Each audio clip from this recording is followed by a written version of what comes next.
my barber team, like the barbers who are like the people that hate serious movies and like don't want to like sit through a 3-hour movie, and they were like, it was great. Oh, it's already out. Yeah. Oh, we're just live? Oh, geez. Okay. All right. Well, let's just keep talking about that because we can also see if we're still Yeah, are we one frame per second? Is it the same link? How does this work? It's gonna be a different link. Different link? Okay. Okay. Live All chat. Right. So yeah, Eric, when you saw that trailer for Napoleon, what did you think? Oh my God, this movie looks amazing. Right? But I think it's because it's Joaquin Phoenix. I don't think that... It's a very big part of the equation. Yeah, I think the story could be phenomenal independent of all of that, but him being Napoleon is going to be amazing. It's like, Yes. I can already just like see the Oscar, He's basically. played the evil emperor before, you know? Oh, Like, yeah. He's done it. Gladiator. Dude, he's so good. He was perfect in Gladiator for He's that. perfect. Like, I've never hated a character like I hated That Commodus. slithering snake Yeah. of a fucking, it was so bad. And like I was telling Caesar, Gladiator 2, Savior of Rome. That's your movie, bro. You're starring. Yeah, no, so Gladiator 2, Ridley Scott has been trying to make this happen. Stop. It's the same director. Same director for the last 20 years. Is He's it been trying to Russell make Crowe this happen. again? It's not because he died. They were trying, what do you Russell mean? Crowe's dead? Russell Crowe died in Gladiator, bro. Oh, Not sorry. a spoiler. Oh, I see. Sorry, where yeah. you took that. I was like, no, whoa. No, Wait, did he? No, Maximus Decimus Meridius. I don't remember died, that. but Yeah. they Spoiler literally myself. like approached him. It's funny. You watch Russell Crowe do interviews about this, and he's like, every once in a while, every couple of years, they'd come be like, all right, Russell, come meet us at the restaurant. We have a way to do this, and they'd be like, all right, so your body gets carried behind a big rock, and then you somehow get like magic dust potion sprinkled on you by the princess, and then you come to life, and then Gladiator 2 is back, and every time they're just like, no, that's not going to work. Okay, so I don't think it would work. He's No, also like, so he's it's got a gonna huge be- gut now. Like, I don't think he's like, not the same guy. He's not the It's same going to guy. be about his son, Lucius. Oh, So Lucius. is going to be the... And I think like because I just recently rewatched Gladiator and I was like again blown away because it's so good. It's one of the greatest movies of I all was time. Googling it. Lucius is like a real person, like a historical figure. Okay. Yeah. And I don't even remember anything about Lucius, Didn't know but that. I remember thinking like, oh, damn, cool. I This didn't is know like, that. that could be like an origin Marcus story. seeing Marcus Aurelius was really cool in that Yeah. movie. What's funny is when it first came out, I wasn't reading, meditations. You weren't a stoic at that point? I was pre-stoic. I was a philosopher student. I still am a student, but I hadn't read like Marcus Aurelius yet. But that made me, I was like, man. what the fuck? Who is this guy? Yeah, and he portrayed it very well, by the way. Yeah, he did. Yeah. he did. So we're back, new stream, and we make things work around here. We're just flexibility. Flexibility solves all problem problems. solvers, guys. Alfalfa. It just works. The hardware techno king Steven and our producer Jordan solved the day. So welcome to the chat. Tunsky, shout out on the 2-in-1 washer dryer. Would like more details about that. Tonsky. Everybody's out here buying coins. Tonsky's got the real alpha. So what is it? Is it gas? Is it electric? Like, I got a lot of questions, a lot of ins, a lot of outs. How many hoses does What that have thing have? yous? Got a water in, heat. Like, how does that do that? Like, that's actually. Please drop a link in the Discord to this 2-in-1 washer dryer. That would save a lot of space for our, New Yorker apartment dwellers. Many people yeah. that I can think of. Dude, it sucks getting old, man. Like, you actually start getting excited about that shit. But here we are. We're Nicholas. Nick is literally in the air, I believe, coming back from his trip to Asia, to Tibet, Nepal. And where did he end his trip? He'll tell us all about this, I'm sure. Yeah, don't ask Thailand. me, please. Thailand. That's right. Ended with Make me some look warmth, yeah. some paradise. So, Nick, we miss you. We'll see you soon. If you don't know, this is the Alfalfa podcast. Welcome back, powered by Z-Biotics. We are normally 4 entrepreneurs. Like I said, missing Nick. I am Armand Asadi, Eric Johansson, Steven Cesaro. Chat, thanks for being here. So, this week, what are we covering, Steven? Well, lead us through a maze of potpourri, if I'm not mistaken. Well, candidly, the pod has been a bit of an unstructured mess without Nick here. So we're Falling apart. we're gonna Dad? We're gonna do this one by the seat of our pants and see what happens. I will say, I did make an agenda, by the normally way. I would probably be doing a little more, but Well, you made a fresh agenda. We did have like an agenda. Okay, so the problem I had with the agenda is I made it and I didn't tell you guys about it, Yeah. that's a problem. which I realized. At 5 when we were going I live. realized 5 minutes ago. Well, then maybe we'll just. We'll just wing it, baby. I mean, I used to have a show called Flow, so We're gonna flow. I can flow with you. I mean, well, I'll throw some stuff out. I'll see how you guys are feeling about it. We'll take the real time, I like that. Right. Gauge it out. temperature. just give us the high level. Okay. But right now, Yes. you don't want to do your shtick first? Okay. Fine. No, I wanted you to tease the topics, but fine, save it. Keep it in your pants. Okay. So, a couple things, and then and then we'll go back to Steven. So, reminder: you can support the podcast. We actually got YouTube version of what is that called, guys? Like where you Super chats? Super chat? Yeah. I think it's super chat. It's We have actually super on. chat? Yes. Oh, Super chat wow. is I engaged. did something. I Bam. turned that on. Super chat is engaged. So if you want to throw a comment on the stream itself directly, you can do that through YouTube Super Chat. You can also go to our other platform. You can go to alfalfapod.com. The link is there, and support with a donation through Streamlabs. And shout out to all the people who've done it. Thank you. We appreciate you. All right. We're drinking Fortaleza. We actually did that for my birthday last year. We went to that Fortaleza tasting. tasting. And that's ironic that you brought that. This it's very is good my stuff. favorite tequila, by the way. Is it? Price, taste, This is Fortaleza, Reposado. Did doing that tasting, though, make you appreciate more and understand the subtleties more to make you be like, yes, this is the shit? Yes, but I was already indoctrinated into it Yeah, me from too. day one. That's why I kind of liked it. I bought into all the hype at some food festival, and then I was like basically like a hipster with my beard, but for tequila. Put my sombrero on. I think it's the best bang for the buck as well. And I remember during this really cool tasting, which was phenomenal, by the way, that's some serious alpha for everybody out there. Anytime that there's in particular, a high-end alcohol company, a manufacturer like a Fortaleza, like a Johnny Walker, like I remember doing a Macallan one in San Francisco. Anytime you see these opportunities, do them. They are usually free or like $20, and you are getting hundreds of dollars of value. They are giving you a tasting across, like what we did was different because that was also a 6-course dinner, right?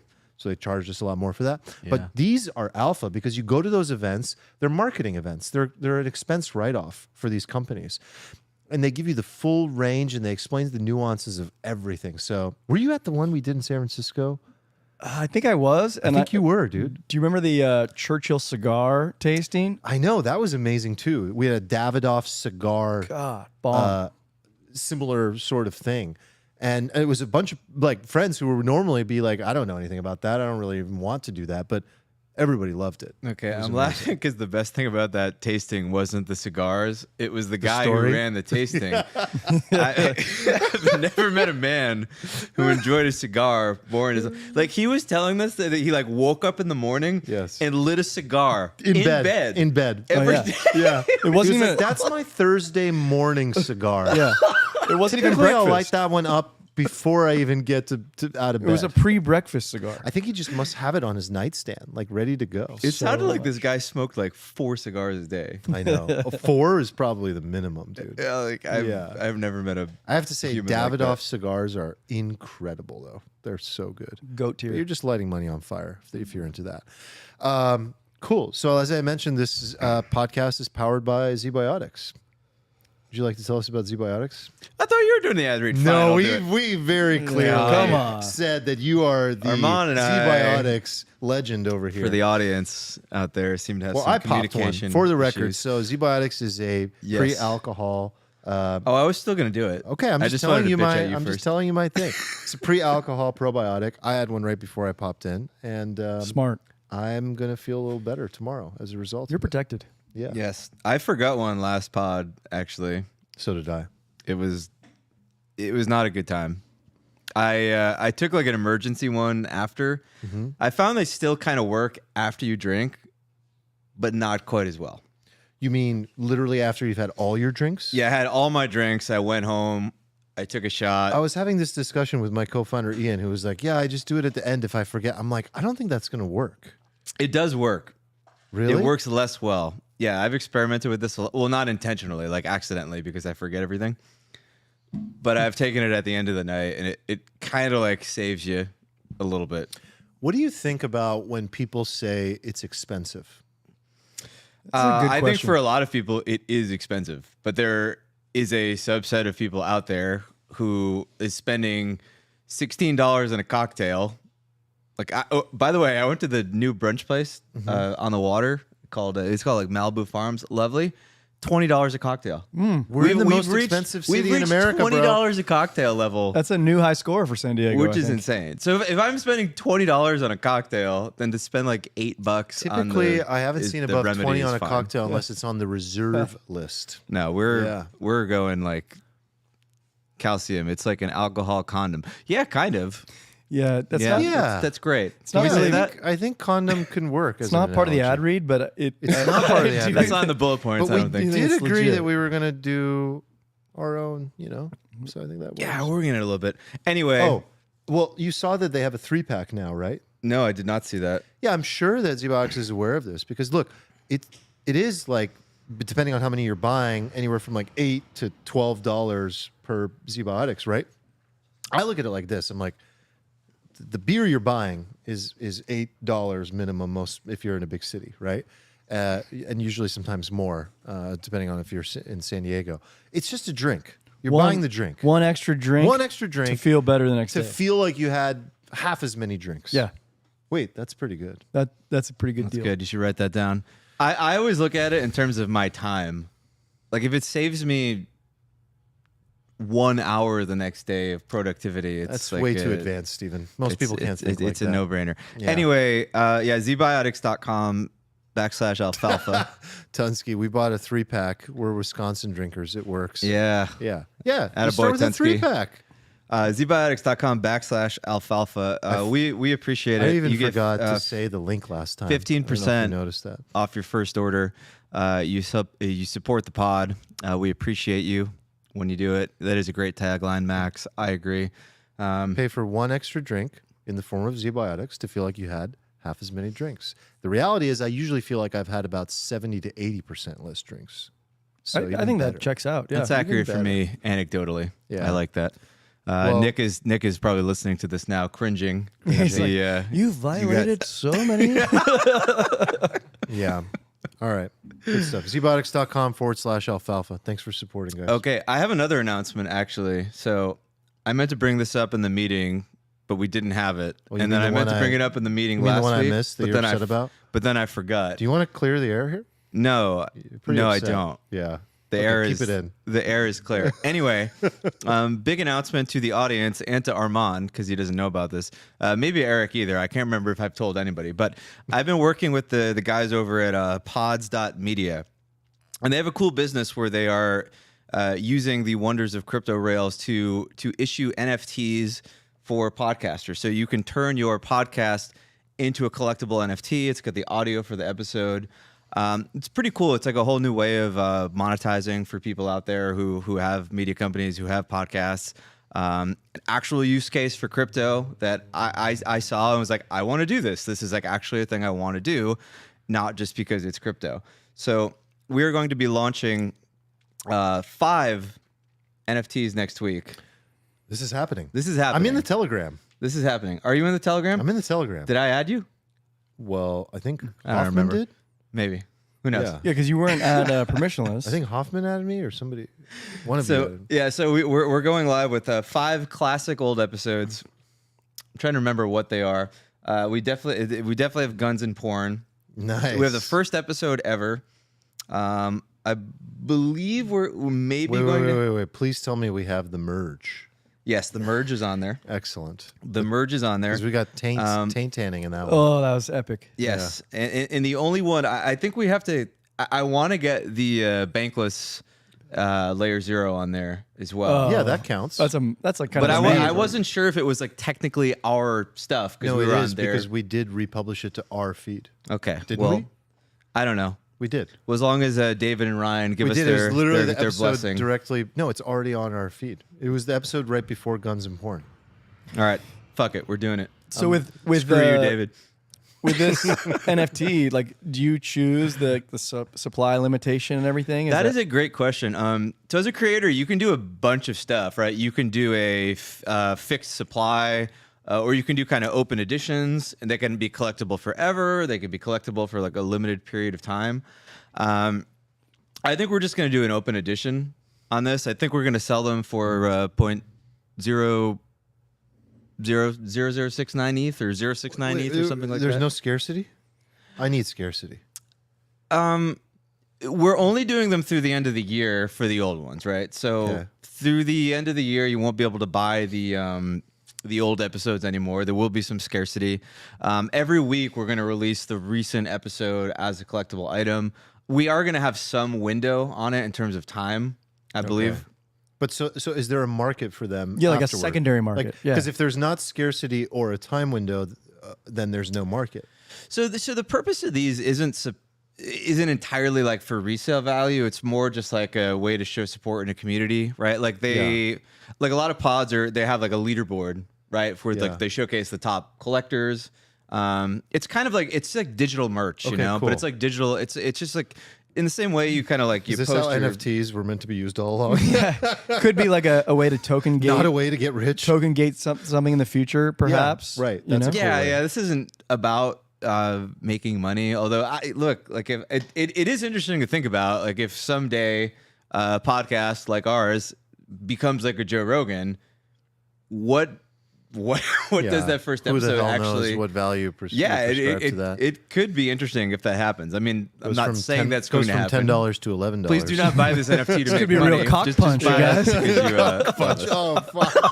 Oh, I played that so well. Marty was right. I played that so well where I just made sure that I didn't lose money. You went in, sold the pump. I got 3 or 4 of them. Oh and yeah, you were a cock puncher. I was a cock puncher, and I sold one of them for, and I free rolled the rest. Cock punch was Tim Ferriss's NFT launch. For those who aren't familiar with the reference, does it still exist? It was unfortunately the worst possible timing ever for an NFT launch. And just like execution was pretty awful. Like art was bad. The idea was pretty bad. I will say he overhyped the quality of the art on those. It was yeah. I am hesitant because I'm an OG Tim Ferriss. I like Tim too. I do. Like Tim Ferriss is not an NFT guy. That's not his thing. That an wasn't his experimenter, thing. though. He's a respect it. prolific author. Yeah. And a great teacher. But I think he wanted to have some fun, and it wasn't the best timing. That's Yeah, I think that's that's all fair. I have to say about that. That's fair. Wait, where did I get that? I say that all the time to my wife. Where did I That's get all that have to line say from? about that. Yeah, what is that? God, that's all I have to say about that. It'll come to me. I I have so many random lines That's that like recycle deep in my from memory. movies. That's deep in memory banks, but it's Oh, it's too gonna deep. come. It's gonna come. All right. All right, Steven. Well, take me with you. While you think about that, in the meantime, if you guys haven't liked the stream, please do that. Subscribe if you are not subscribed. All links at alfalfapod.com. Join the Discord. Join in the fun. Chat with us. I thought it'd be fun for today's episode to do a little choose your own adventure with you guys. I know we're trying to. like we get to choose or Let's do it. Feed me. Yeah. So I got a couple things here on Okay. the agenda that we could Forrest potentially Gump talk quote. about. Forrest Gump quote from Calcium. That's exactly what Yes. it is. Wait, Oh, what? Thank Forrest, you. it's a Calcium. Forrest Gump, and that's all I have to say about that. That's That's exactly Bubba what Gump. it is. That's Bubba Gump, or Ah. that's Bubba. That from also Forrest just gave Gump. me like No, no, no. a. It's Wait, is that also a Forrest. Weird It's Al Forrest. Yankovic Forrest line? himself, Forrest, yeah, that's when he right. was on the bench, would tell a story, and it wasn't like it was short. He'd be talking to the he'd lady, take you their for whole s- journey. for 4 hours Yeah. on one chapter of his story, and that's all I have to say about yeah, that. yeah, after spinning a yarn. Yeah. Yeah, I feel like that's also a Weird I Al do that with my lyric. wife. Like when I'm done talking, I make it very clear. Like I'm like, that's it. yeah. Good call. There's Calcium. nothing more. Good call. Oh, speaking of random 90s nostalgia, somebody in the Discord posted a video the other day of Zoomers reacting to Limp Bizkit for the first time. Oh my god, I watched that. What? I watched it. It was really weird, actually. Like I Did they watched react it- to Nookie? Yes. dude, they did. It was like a whole- so many songs. for the Nookie. Oh yeah, It was like all they the had albums. Nookie, they had Rearranged. Did they had think we're Rollin', super Rollin', badass? Rollin'. The kids actually liked it. Okay, Did they so like it, or did was- they make fun of us? No, they liked it. Well, they had a variety of kids. I feel like we were very badass. Yeah, still am, pal. There was this like kind of skater kid with blonde hair, and he heard it. And he was like, "Oh, oh, I like that." Dude, You know, there's he's no kinda there's into no it. music like that anymore. Show me mainstream hard rock. Where is Okay, it? that's. I was Where wondering. is it? I was Where is wondering what that mainstream hard genre. punk rock? Well, what is that genre? Punk rock, it's like, dude. No, but it's like I hard wouldn't rock. call that punk rock. That was like Well, Limp Bizkit was harder than punk. But it also had like some- rap elements. It's kind of like new metal or some. new metal. no, I it don't wasn't know. quite new NU metal. Limp metal? Bizkit, I don't Limp know. Bizkit, everybody loved Limp Bizkit because it was at the intersection of hip hop and rock. Right. And like That's where it it lived. united everybody. That's where it lived. Because I was team rap. And you know who loved it the most? The black girl. The black girl who was Oh watching. my god, yeah, there was this black girl watching it, and she was like, she heard like the song come on, and her eyes lit up. She's like, "What is this Limp beautiful Bizkit noise?" Like is amazing. She was giggling, she was laughing, she was crying. She couldn't believe it. Dude. It was great to watch. Have you guys ever heard Break Stuff? Of course, we've heard break stuff. Eric doesn't look like he's No, heard I don't it. think I've heard that. Dude, Break Stuff is like, if you're an angry teenager and you hear Break Stuff for the first time, you want to put your fucking head through a wall. It's amazing. You're just like so amped with testosterone, and you hear Break Stuff for the first. Do you remember, Steven? Yes. Dude, Okay. it's insane. Okay, what's funny is when I was a teenager, I hated Limp Bizkit. I like thought they were so terrible. I was like super into. I was Yeah, actually it wasn't very my into like. favorite, for the I was very record. into '80s hard rock. I was very into like kind of more like Oasis, kind of alt rock '90s.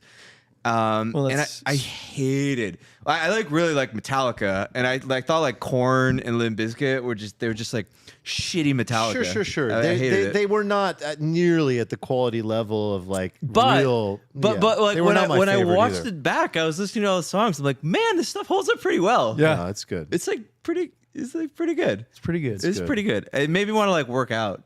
Yeah. I often listening to it. like. I don't know if you guys think about this, but because like right now, I'll listen to music from the '60s or whatever, and I sometimes think, what was like our music that like people are gonna listen to, 40 years down the road. It's all that stuff, yeah. It's like NSYNC and Backstreet Boys and that whole genre, right? They're probably gonna It's- like all of that, It's right? gangster rap, which Oh, is that's like gonna a be- huge genre. That's gonna be huge. Huge. Like gangster rap, like fucking Ice Cube, like NWA, Wu-Tang, like stuff like that is like impossible to replicate. You will never get that again. Dude, did you guys hear, like, I have always said this, by the way, for the record. So P. Diddy, whatever the fuck his name is getting close to being like, Puff Daddy. getting close to being like they're about to nail him for the murder of Tupac. Whoa. Wait, Yeah. what? Yeah. I thought it was No. Suge Knight. No. Wait, what? No. Stop it. So like That's a Diddy, thing? Diddy was involved. I think that a lot of people that have like I didn't investigated even know that this was a thing. closely. Well, they were always like in war, right? Like they were at battle. Wait, how is this But not national? I don't know. Well, no, he's not like literally like it's just gossiping. Were you and fucking with me? Close. No. So there's a guy that I can't recall his name right now. I feel like we all need little AIs next to us during the podcast so Yeah. that we can just Little like earpiece? look Yeah. stuff Hey, I was up. like, that actually- yeah, like what I did earlier in the other stream would be sick to do. But yeah, no, the guy that was involved, like there's a clear person that's been involved and has been talking to the police, and they've been trying to set this up to get more information from him about how Diddy was involved. So it's not looking good for I'm for pretty Diddy. sure it's Suge Knight. Can I just tell you a quick story? I was in Las Vegas. I used to go to Vegas a lot because in San Diego you can just quickly drive over there. So like in my college days, I would go to Vegas a lot. And one time I was like next to Suge Knight, like in the club, and I felt an aura of a murderer. Like I am certain based on my own intuition that this guy like was gonna kill me. I looked at him like blood. I looked at him like too long, and I was like, I gotta get the fuck out of here. Yeah, man. Yeah, I believe it. But no, yeah, gangster rap. I mean, I personally, the genre I listen to the most, outside of like my Pura Vida channel, which is just like low down tempo like beats, you know, like Bonobo and Odessa work and music? Tycho and like work music. If I'm listening though actively to music, it's hip hop, like real hip hop, The old school stuff. Yeah, like Mobb Deep and like you know, Tribe Called Tribe. Quest and Hell yeah. Tupac and Never stuff like listen that. to Tribe. Yeah. Oh my Dude. God, Tribe is Yeah, that's or the- Gangstar, Gangstar. and then I Fuck. also like the underground stuff a lot. Yeah. Like J-Ru the Damager, you know, like real hip hop heads know that stuff. But that's the stuff that I'm excited to teach to my daughter and like expose her to that stuff. You're gonna just take her through the whole history of Oh, the gangster if she's rap, huh? open to it, we're gonna do all the like, yeah, like let's go through the whole journey. Yeah, yeah. One of I the hope wi- she's excited about. Okay, that. one of the weird things about watching this video, I actually got all these weird feelings watching this video of like, they're not even Zoomers, probably. They're probably like, what are they, Gen Alphas now? I don't know. They're like Yeah. 16. Are they still Alpha. Zoomers? I think they're like Gen Alphas. Not the younger, not yeah, the, I think they're- not the teenagers. They're like, maybe they're kind of like late stage Zoomers. I don't know, but they're young, right? But it was weird watching this. Like it made me want kids. There's Why? like something about watching people see your life like through their eyes for the first time. It's like a really interesting experience as a human. Even when it was something as stupid as watching kids react to Limp Bizkit on YouTube, Yeah. there was still a part of me. I felt like a pathway in my brain being activated, being like, "Yes, this is my That was this such is a- my knowledge You that know, I'm that's passing true. on to you." That's true. Like I remember Backwards when my red dad, hats and nookie girls. like every time my dad introduces me to something, like he'll be like, "Let's listen to some Van Morrison." And I remember when I was a kid, the first time Van Morrison. Come on, yeah, Dad. baby. Come on. I fucking love Van But Morrison. now I'm Yeah, like Van I'm a Morrison slaps. huge Yeah. fan. Or my mom. Oh my God, I hated my mom's music. I hated it so much. She'd put on like Tracy Chapman. Ooh. And yeah. now I'm like, this is fire. Yeah, well, they this did is fire. a country remix like a year ago, and that went to EDM number one. remix. That thing is. I'm so real glad that she exposed me to Celine Dion and ABBA. Celine and, Dion like, still don't care about. I love all of it, honestly. Like everything that my parents exposed me to that I hated, I love now. Fucking, that's crazy. It's crazy that was the unlock for Steven to be like, oh yeah, being a parent does make sense. I know that was a weird direction to take it, but it like I don't know, like you just feel like a thing being tapped into. And I could get what it might be like to have like your little like mini me, and you're just like just taking him or her through all of your stuff for the first time and watching their eyes go, oh, or like ew. Or, So but what do you think? Let's like go a little deeper. Like, what do you think that does? What is really happening psychologically? Like, what are you tapping into? Are you entering that timescape? Is it your own nostalgia that you're just? okay, so there's bathing definitely a in? lot of nostalgia there, and I want to talk about that too. But I think like you have Nostalgia's a programming. a powerful concept. You have a programming, I think, like I feel like especially as a man, I feel like there's like a part of your DNA that's like programmed to like pass down knowledge. It's like, you must take this. It's like this freaking sword that you hand off and you like go forth and I like carry that. my Dude, name. that's true. And like like you can feel it. It's weird because in your daily life, it's not like that gets activated. Like there's these weird things that happen to you in your life where you're like, oh, what is that? Dude, that hits at something that's really interesting. Like a lot of parents are excited to teach something, especially like a father wants to teach their son something, right? And when the son is not accepting or desirous of that like knowledge, it like you can watch like it really severely like hurts the parent. And I've done that to my own dad, right? Where I've been like, Yeah, same. he's trying to have like a teaching moment or a passing of knowledge in a casual way, and I'm just not into it, and I'm being a stupid teenager. And looking back, I'm like, man, that was. And now I don't feel guilty because I would still like do it. Yeah. But like I'd be disgruntled a little bit, but now I make up for it by being like so over the top and genuinely like curious and wanting to learn. You ask him now. that I can't stop wanting Yeah. it. But I think that hits at something really deep, which is like we do have that. That's really interesting. I already pre-feel that, Steven, where I'm excited. Like I said, like I have dreamt of being in the car with my daughter and putting on like songs from my upbringing and like waiting until she asks a question or Well, just you- like seeing if she has any like Organically, curiosity. you know, Like, she's gonna be like, "Dad, put on my music." Like I that's know. always gonna be I the know. case. But I hope that she doesn't like hate it, and I hope that like movies. Like, did you guys see the Nicolas Cage movie about him About being Nicolas Cage? It's phenomenal. I haven't seen that. Oh, the Jordan, if you can get the title what of is that, it called? The that'd be really unbearable weight of Massive Talent. Massive Talent. Unbearable Weight of Massive Talent was my favorite comedy of the year, personally. Like, it was Wow. amazing. And Pablo is in it. Pablo, The guy who's in that HBO that show. great actor who's in everything now. Yeah. He was in Star Wars. Pedro Pascal. Pedro Pascal. Excuse me. Yeah. Pedro Pascal, Pedro, Pascal is in Pablo. it. Yeah. Hey, I didn't do that. You did.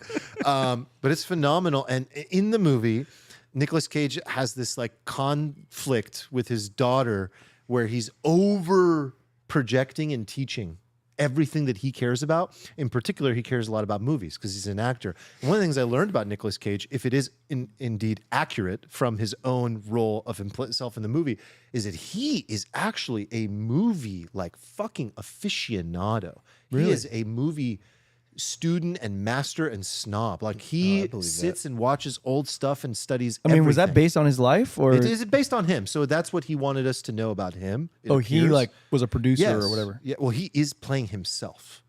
And what I found interesting was like the conflict was that he was over pushing it onto the daughter. And to your point, Stephen, it's like that is a intrinsic thing that I think a lot of people have that I think we all hope to be able to pass something like that type of knowledge. You're not passing knowledge per se.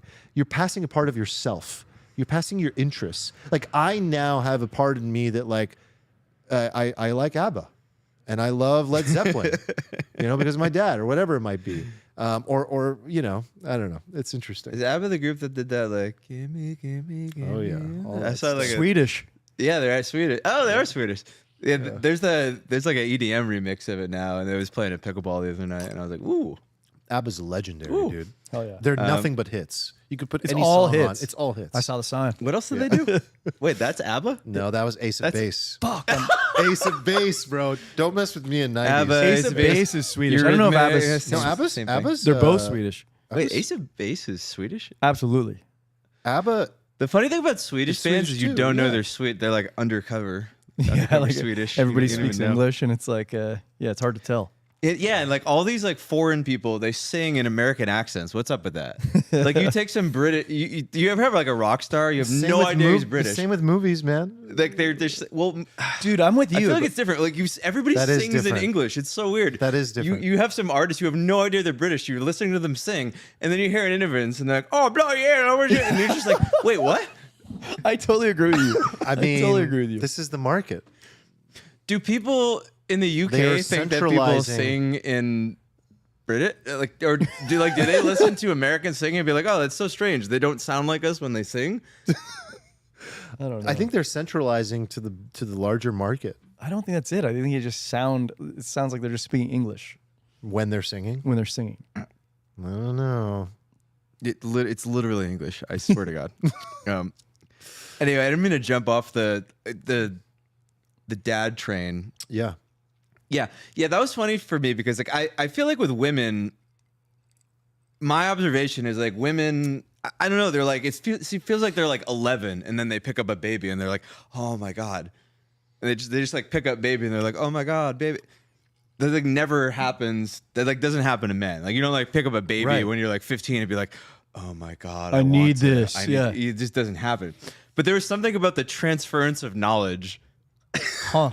that made me like I get that. like a girl like picking up a little baby and be like, oh, So which is so weird. yeah, I don't pick up many babies because like I don't have one, but I like hold friends' babies, and I don't. I don't like holding babies as a rule. It's just like the absolute. It's like asymmetric downside. Like best case, I don't drop the baby. Worst case, I drop. The You baby. get like your risk analysis I love this take. hat on. It's I like love this. selling just deep out of the money calls, and then you make like 10 cents and then you lose your whole house. Wow. It's just it's terrible. I hadn't held a baby until I held my own. You've literally never held a What? baby before Literally. roomie. Wow, you just kept your virginity till the end there.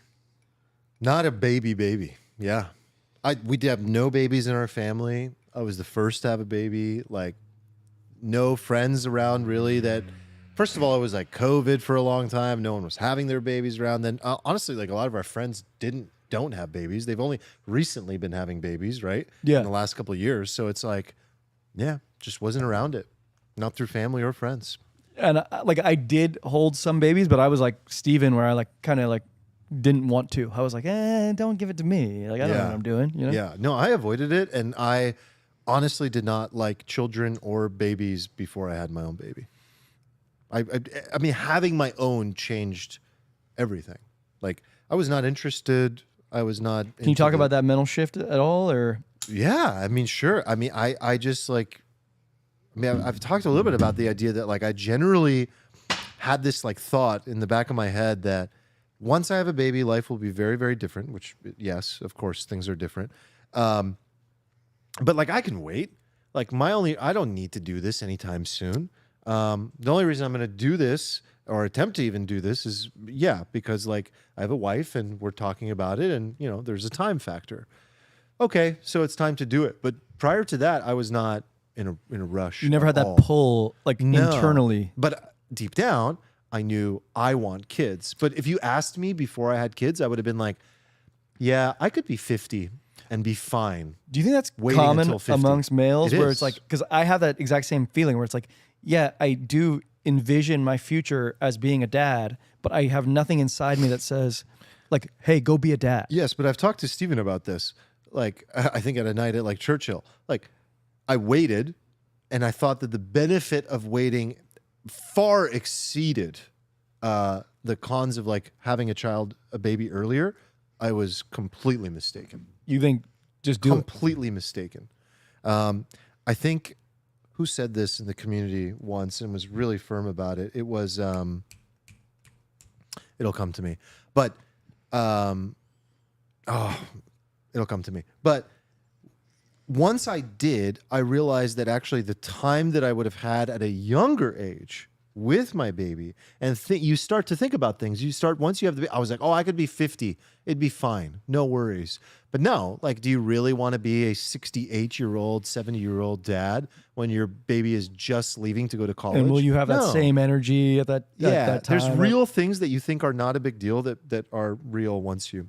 Dude, I've noticed even a change in myself from like age 35 to 38. You know, like I feel the effect of aging, like Physically or emotionally? just like energy wise and just the way I think about things. Like I kind of felt like I was still like young when I was 35, and then I got to 38, and I'm like, not that young, dude. Like So it's more of a mental I don't know. perspective? I think it's sort of All like of a it? flywheel. It's like it's physiological too. Like I Interesting. have some like injuries that are creeping up and little things, you know, like Little vulnerabilities. yeah. Yeah. So maybe it's all of it, but I think I can't even imagine what 50 feels like, where you're like you don't feel the same.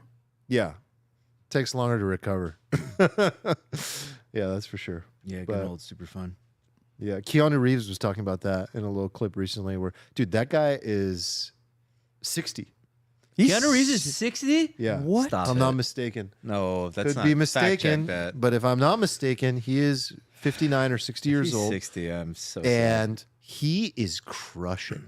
He feels like a guy who kind of like has everything figured out. I don't know him at all. I don't follow him, but he just kind of strikes me as a guy who kind of like has like a good grasp Do you on mind life. confirming that if you haven't already?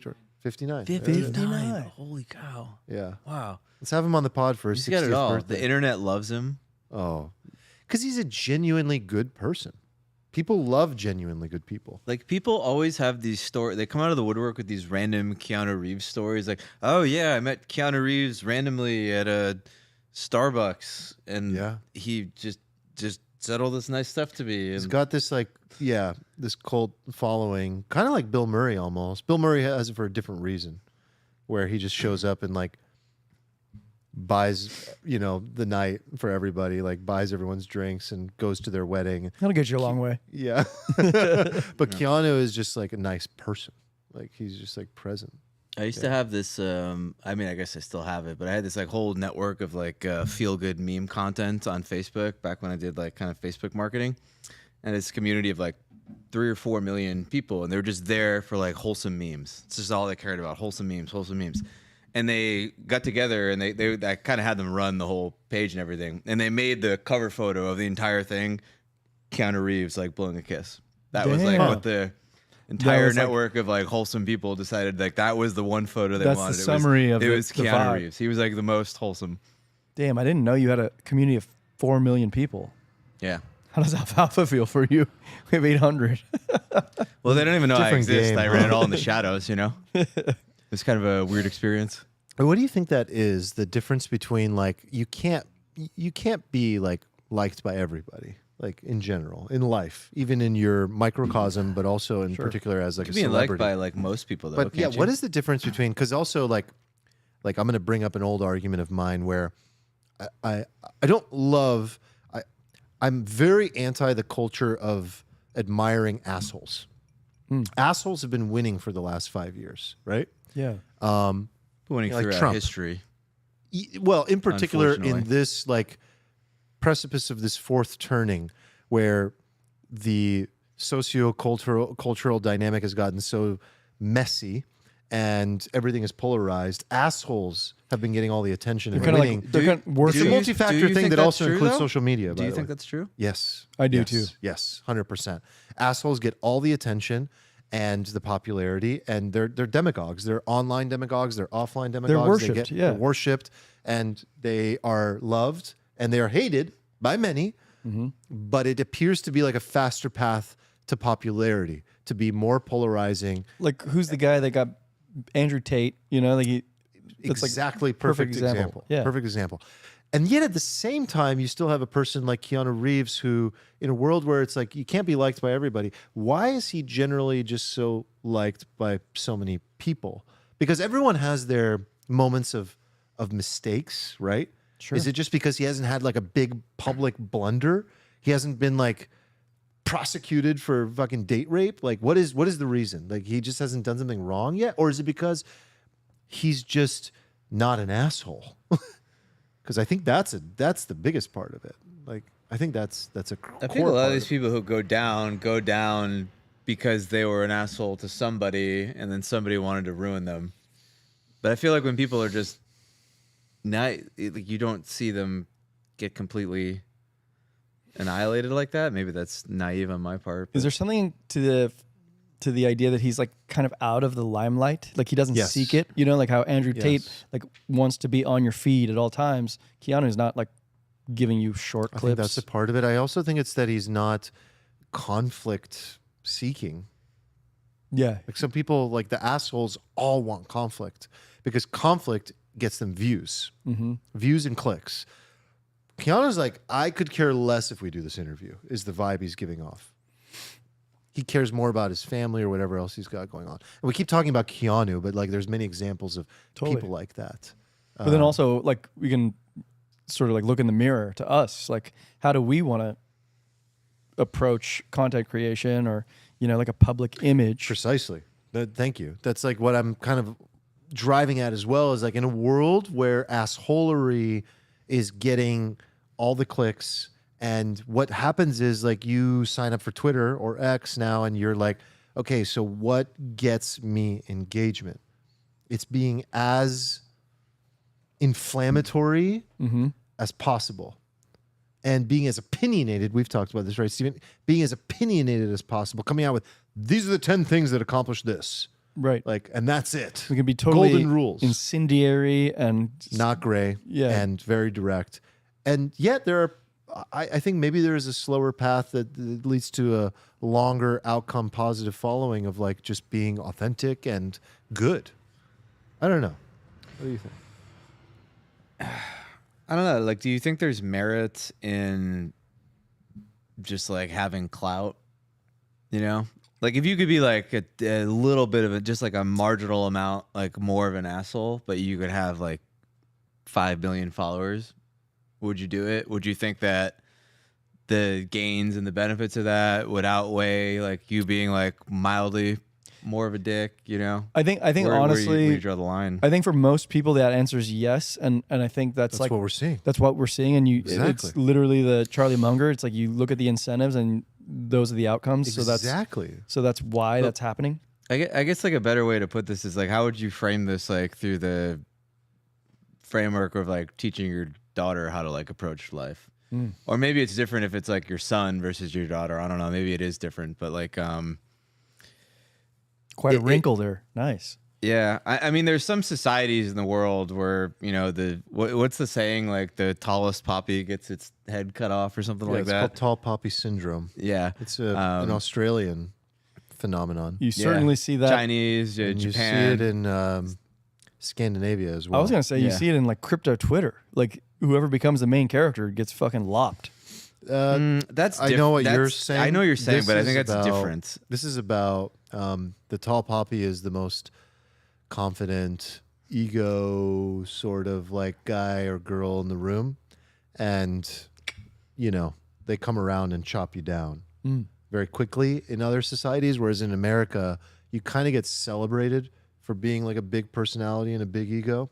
But do you feel like there's been a shift, even in America, over the last like couple decades, where there's more of this desire for people to culturally like really stick out and to be like, you never heard about people being like a personal brand in the 90s. Like nobody was talking about developing your personal brand, but that's something like teenagers think about now, who like aren't even famous. It's all they think about. It's something like people who are just like have 4,000 Instagram followers think about, like, what is my personal brand? What is the perception I'm putting out in the world of me? Like, how is this affecting me? How's this affecting I think one of the ways it most impacts you is in like your dating life, because like if you're like a little like local sort of cult of personality, even within like a small friend group, like you can change the way people perceive you and a whole bunch of stuff by like doing your own PR in a particular way. And that's aided in a world of social media that didn't exist in like 1997.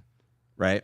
Yeah. So like, do you think that's like, I don't even know if you think that's like a good thing or a bad thing. Do you just think that's a thing and like somebody should accept that that's the way the world is? And like, if you were to teach a kid about the world, you would teach them about that? Cause I know like my mom would say, right? She would just be like, Steven, don't worry about that. You just be a good boy Your and mom everybody does will not notice talk you. like that. She does. No, in she defense does, of your Armand. mother, no, she doesn't. We got to get Mama Cesaro on the pod. talks one day. exactly Spoken to like your that. mother, doesn't talk like that. Talks exactly like that. No, not gonna allow it. Armand, do you want some coffee? That's pretty good, actually. She sounds delightful. Yeah, She is delightful. we have an open chair. She is delightful. I mean, let's Yeah, but she like also told me like if you want to get girls, just be a nice boy and they'll like love you for who you are, and a whole slew of other Can't like very say- naive can't advice. say it's You the know, Hold Same on. for I like where this girls. is going. I Yeah. want Steven to keep going on this. yeah. My point is like when you're talking to like a kid, right, and you're trying to tell them about the world. Do you tell them about the world as it is, as it should be? Like, how do you help them navigate that? Right. Like, especially in the realm of like what we were just talking about, which is this idea of like, do you have to cultivate like a personal brand? Do you have to do PR for yourself? Do you have to conform to all these games people play on like social media? And I mean, I don't believe that the world is. And now what's okay? Yeah. I'm just gonna leave now. I mean, I don't. I think the world is what it is because a certain majority of people agree that that's what it is. And I think when you come into this world, you have one core decision that you make, and you continue to make this decision every single day for the rest of your life. And that is your perspective, your lens, your eyes, and the story it's telling you about the world. So I think the most important decision you make for yourself and you tell yourself is like, what is the world? What kind of a place is it? That is a deeply intriguing, important psychological question that will show you. You say follow like that will show you the outcome of that person's life. No question. A podcast that does a really good job of breaking this down, not this specifically, but all types of stuff like what I just said, is Hidden Brain. Hidden Brain has an episode that spoke directly to what I just mentioned. And so the question of like, how do you bring a person into this world, and do you tell them about the realities of the world? Do you help them shape a new version of the world? I kind of think it has to be a little bit of both, because if you don't have a sense of consensus reality, then you're just naive and you don't know that you might get hurt or that certain things might happen to you. So it's important to know what's what. But it's also important to put your own stamp and your own perspective on what you think the world should be. I totally agree with you. And then just go out there and do that and be that. So I'm not a parent, but I can imagine myself as one. And what I think makes sense is exactly what you're saying. This blend where you say, well, here's how our family acts. Like these are our values, and we believe in treating others in a kind way. We do this and this, but here's also the reality of the world where like not everyone does that, but we do that. And I think that's like a blending of like the world as it is and how you want it to look. Yeah. I've been going much more inward, and I know that's been big for you always, which is like the home is more important than what's going on out in the world. I've been enjoying that. I think it's important. Well, yeah. I think like when you just look inward, you have like much more control over it, you know? That's true. But there's just much more peace in it as well. I think that's the main thing I've been getting out of it. I actually have a whole thing around that I'd love to discuss with you guys, but I don't know where Steven wants to turn the page right now. I'm not sure if we should keep dancing. Are we flowing? Like, did you have? You just keep going. Page 89. Let's go. New page. I didn't even have any content. I was just bluffing you. Were you bluffing? Yeah, totally. So There's something I've been nothing thinking on there. about a The lot whole page that I is wanted blank. to share with you guys, and I want a discussion on. So if you were to go back on this podcast, right, and look at our early episodes, this is what I would analyze it as. It's a lot, and I'm only going to speak for myself. It's a lot of me being like pretty intense and slightly paranoid and just constantly triggered about the state of reality.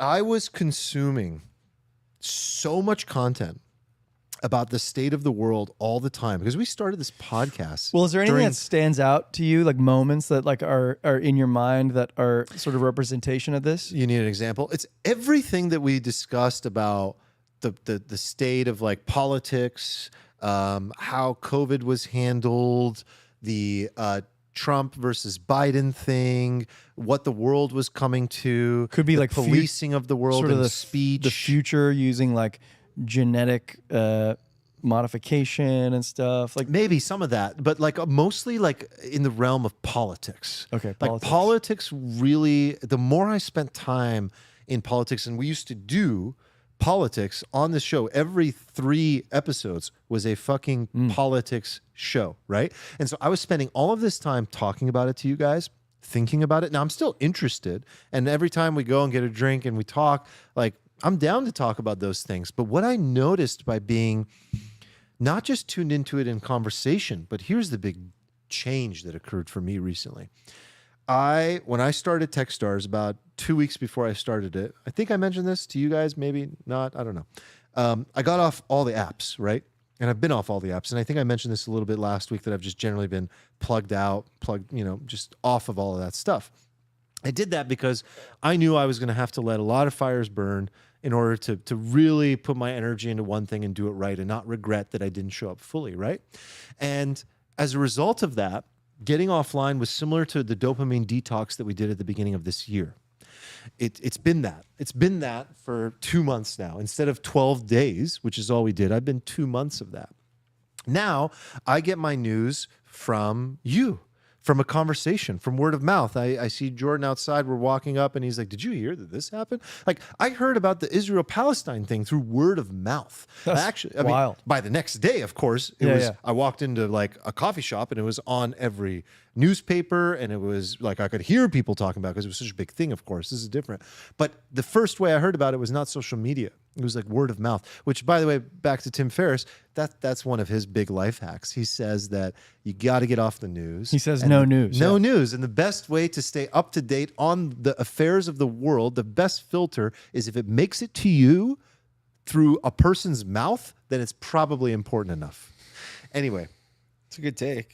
It is a good take, and I've been trying to do that ever since. But It's a getting good off take for social stuff that media is different. Topical. Yes. It is a bad take. Like if you want to learn like the underlying structure of the world and how things work, like you'll just always be like, you just like always be like my dad with like his like old school like kind of wisdom, which is just stuff people told to him, and and it kind of works, but also like you're not gonna go like super deep, just like hearing people. But maybe that's fine. Like if you don't care about true, that. but this is what I want, like some perspective on. What I learned as a result of getting out of the daily, even weekly level of the news cycle, which, by the way, you think you're not listening to the news, but if you're on social media, I can tell you, and also all the people in the Alfalfa community who are also the ones of you that are not on social media will agree, I'm almost certain, you're not out of the news. You're so in the news. You're just in a different form of it.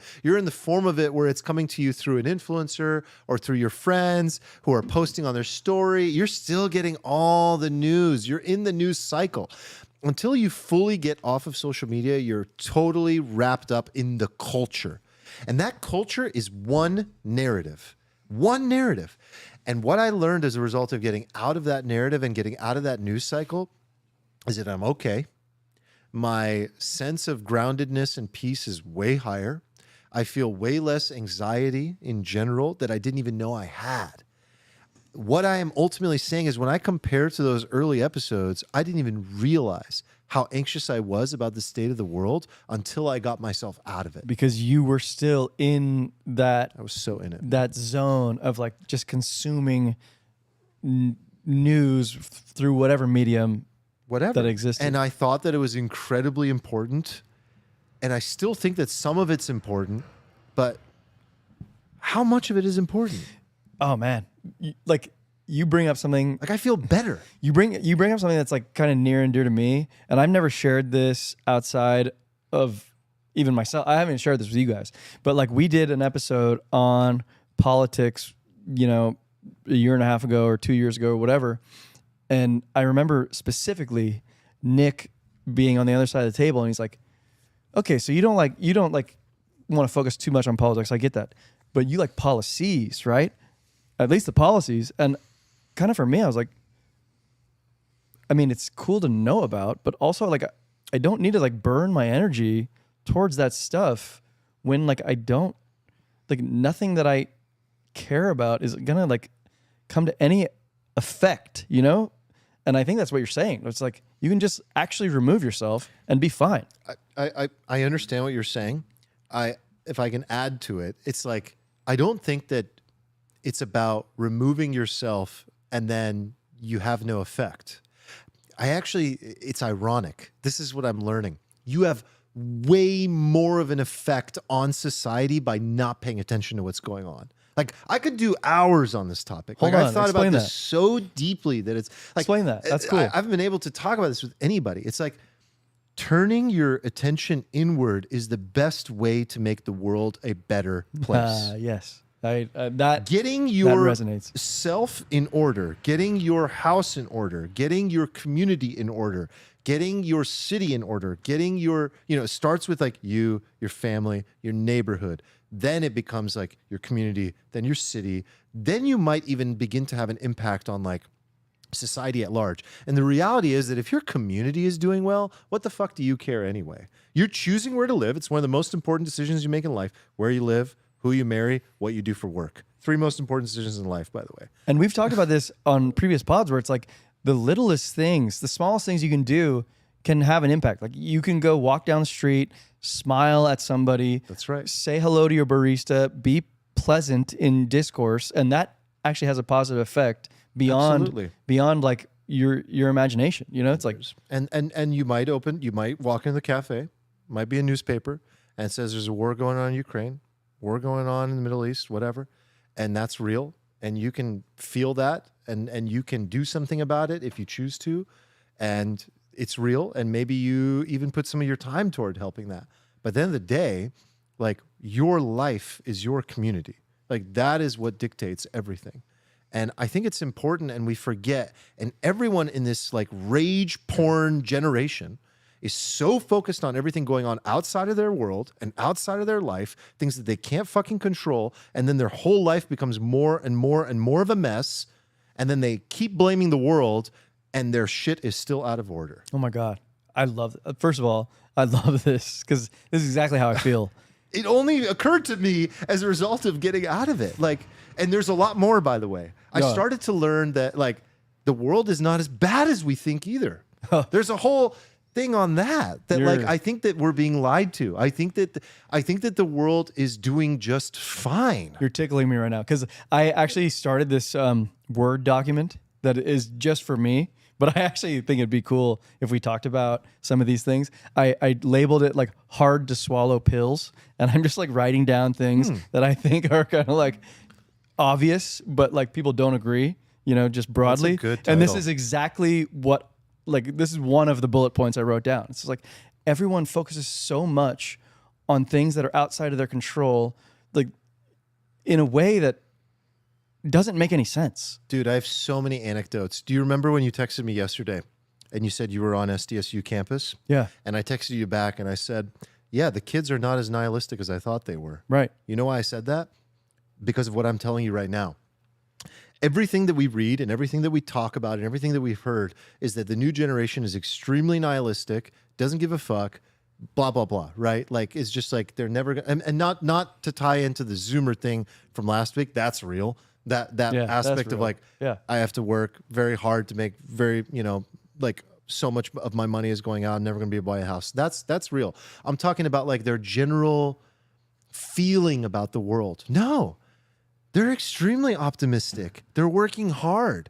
They're doing all kinds of stuff. I'm around college kids every day because Techstars is hosted on the SDSU campus right now. That's the context of why I know this. And I'm around college kids every single day. And the state of the world from their perspective is, yeah, like, is it complicated? Yes. But are they like, well, you know, doing this? No, they're fine. Like, everything's cool. They're having a good and time. like, these are the Yeah. lies and the narratives that are being perpetuated by the media. Then the social media picks it up. Influencers pick it up. Rage porn clicks, more views. Rage porn clicks, more views. And we're all being lied to. We're all Brainwashed, being yeah. lied to. Yes. The world is not that bad. It's Yes. fine. And once you get away from all these crazy opinions of all these crazy people online, I haven't got into a single argument with anybody. I haven't heard anybody react weirdly about all the crazy stuff that's going on in the world. I've had multiple in-depth conversations in a very intriguing and interesting and learning-oriented way about the wars in the Middle East and what's going on in Israel right now, what's going on in Ukraine right now, what's going on with AI right now, what's going on with all these things right now, hot topics. No problem. Easy conversation. It's totally different. The big unlock, not arguing with people on the internet, huh? Dude, I mean, I don't know. Like I'm not even being sarcastic. It's no, literally I don't know. I mean, I big time stuff. it's not even sorry, but it's not even arguing with them, which I know sometimes I'm sure you get into, you see someone on X and you want to argue with them, but it's seeing the argument. Seeing the argument is giving you a warped perception of people. People are not what we see online. I The think majority of I think what you're saying is true. Where I would push back on you Yeah, is to push say back, that you, by virtue of like all the decisions you've made in your life, where you are, who you surround yourself with, like all the nodes of your social connections, like you've cultivated like a particular sort of garden of people that you interact with, like a bubble of sorts. And that bubble, because it is like in your zone, it's like 1 or 2 nodes away from you, is going to be very rosy. Of course, you're going to interact with a lot of, you know, optimistic Zoomers who are into, you know, changing the world and doing entrepreneurial stuff because you are an entrepreneur. You are an optimistic person. And like to a certain extent, you've cultivated the reality you live in. And then the people who partake in your reality share in a vision of your reality. But like, is a state school student at a public university like that curated? Well, I don't know. Like, But did do you you think walk that to a random person on the green, or But did you go Steven- to events? Stephen, an the event or sample that something? you get, like, okay, I hear you. Thank you for pointing out potentially where I may be being naive about my sample size. But the sample size that you're getting online, albeit it is larger, there are more people. The people that stand out are the rage porn propagators. And the You're incentives are only- built that way. And the incentives are built that way. So the version and slice of reality that person gets online is also a bubble. It's a bubble. I agree. It isn't a proper sample of like how people feel today. yeah. I agree with what you're saying, and I share your generalized optimism for the world. I also think it's sort of like incontrovertible through data that the current younger generation is like astoundingly like anxiety ridden Yes, I agree with that too. amongst other things, and there's a lot of markers I for think this. everybody is. Yeah, I And mean, I agree that's with that. too easy of a thing to write it off. Like, No. sure, everybody has some degree, but like as you go from older to younger generation, the anxiety just ramps up. It's and, more like, common in the younger generation. yeah, and if you for look sure. at like statistical markers, like the amount of like young people who report anxiety, the amount of young people who are on antidepressants, depressed, suicidal thoughts, actually commit, like the numbers are they're quite high. Yeah, we've talked about it a lot. We've talked about this, right? But it doesn't mean that you paint everybody with the same brush. So is it that there's just like a more polarization happening? Like the people in this generation are just more bifurcated. So what's the video on YouTube that you had us watch? What's that video? It was like the Black Plague of psychological pain or something. Oh, the coming. Yeah, that was just a whole. What if alt hist or something on YouTube? Yeah, that was just a whole. I don't even know how to summarize that, but it was just like an hour-long monologue on why there's sort of like a brewing mental. It's a bit darker of a take on the world than Armand's, but the Let's gist go of it is there's sort of like just this like mental health It would be a good pandemic brewing. It would be a good balance to You go. know? Like I understand that, like, obviously everything I shared, that was my perspective, right? And I'm in a bubble and everyone's in a bubble and we're all trying to understand what is objective reality really? What is the world? That goes back to my previous argument.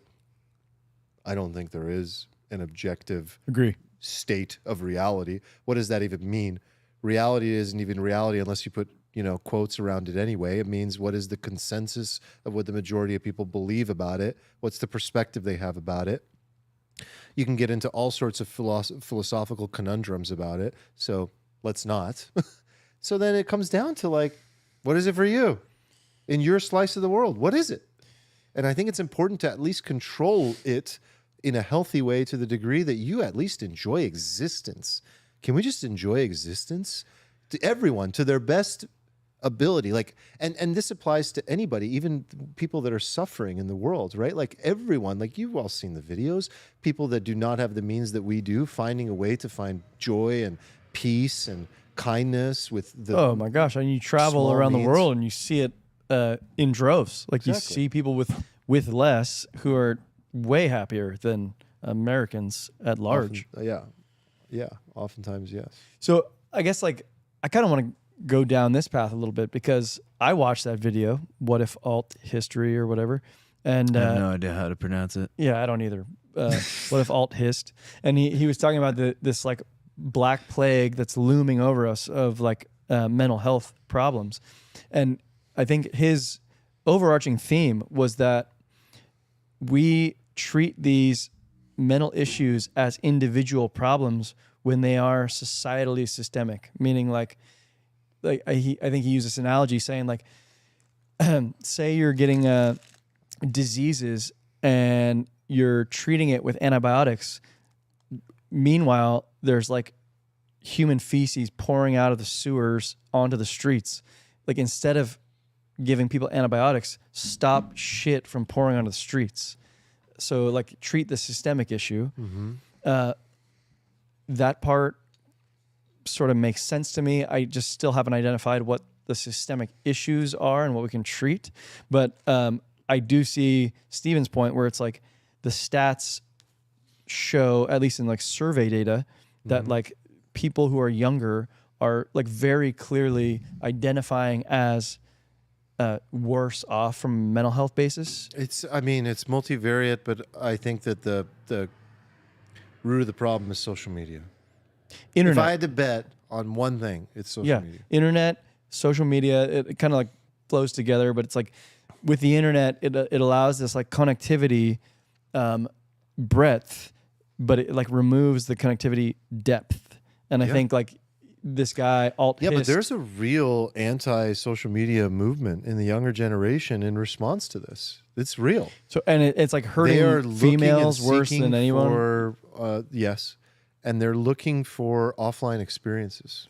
And I think this guy's solution was sort of aligned with that. It was like we need to get back to like building communities to where like people feel like they are belonging to something greater than themselves. Like he even mentioned religion. He's like, like this is like a secular turning where like religion is no longer popular, but like that religion, at least the church itself, provided a space for people to come together, Right. and that's important.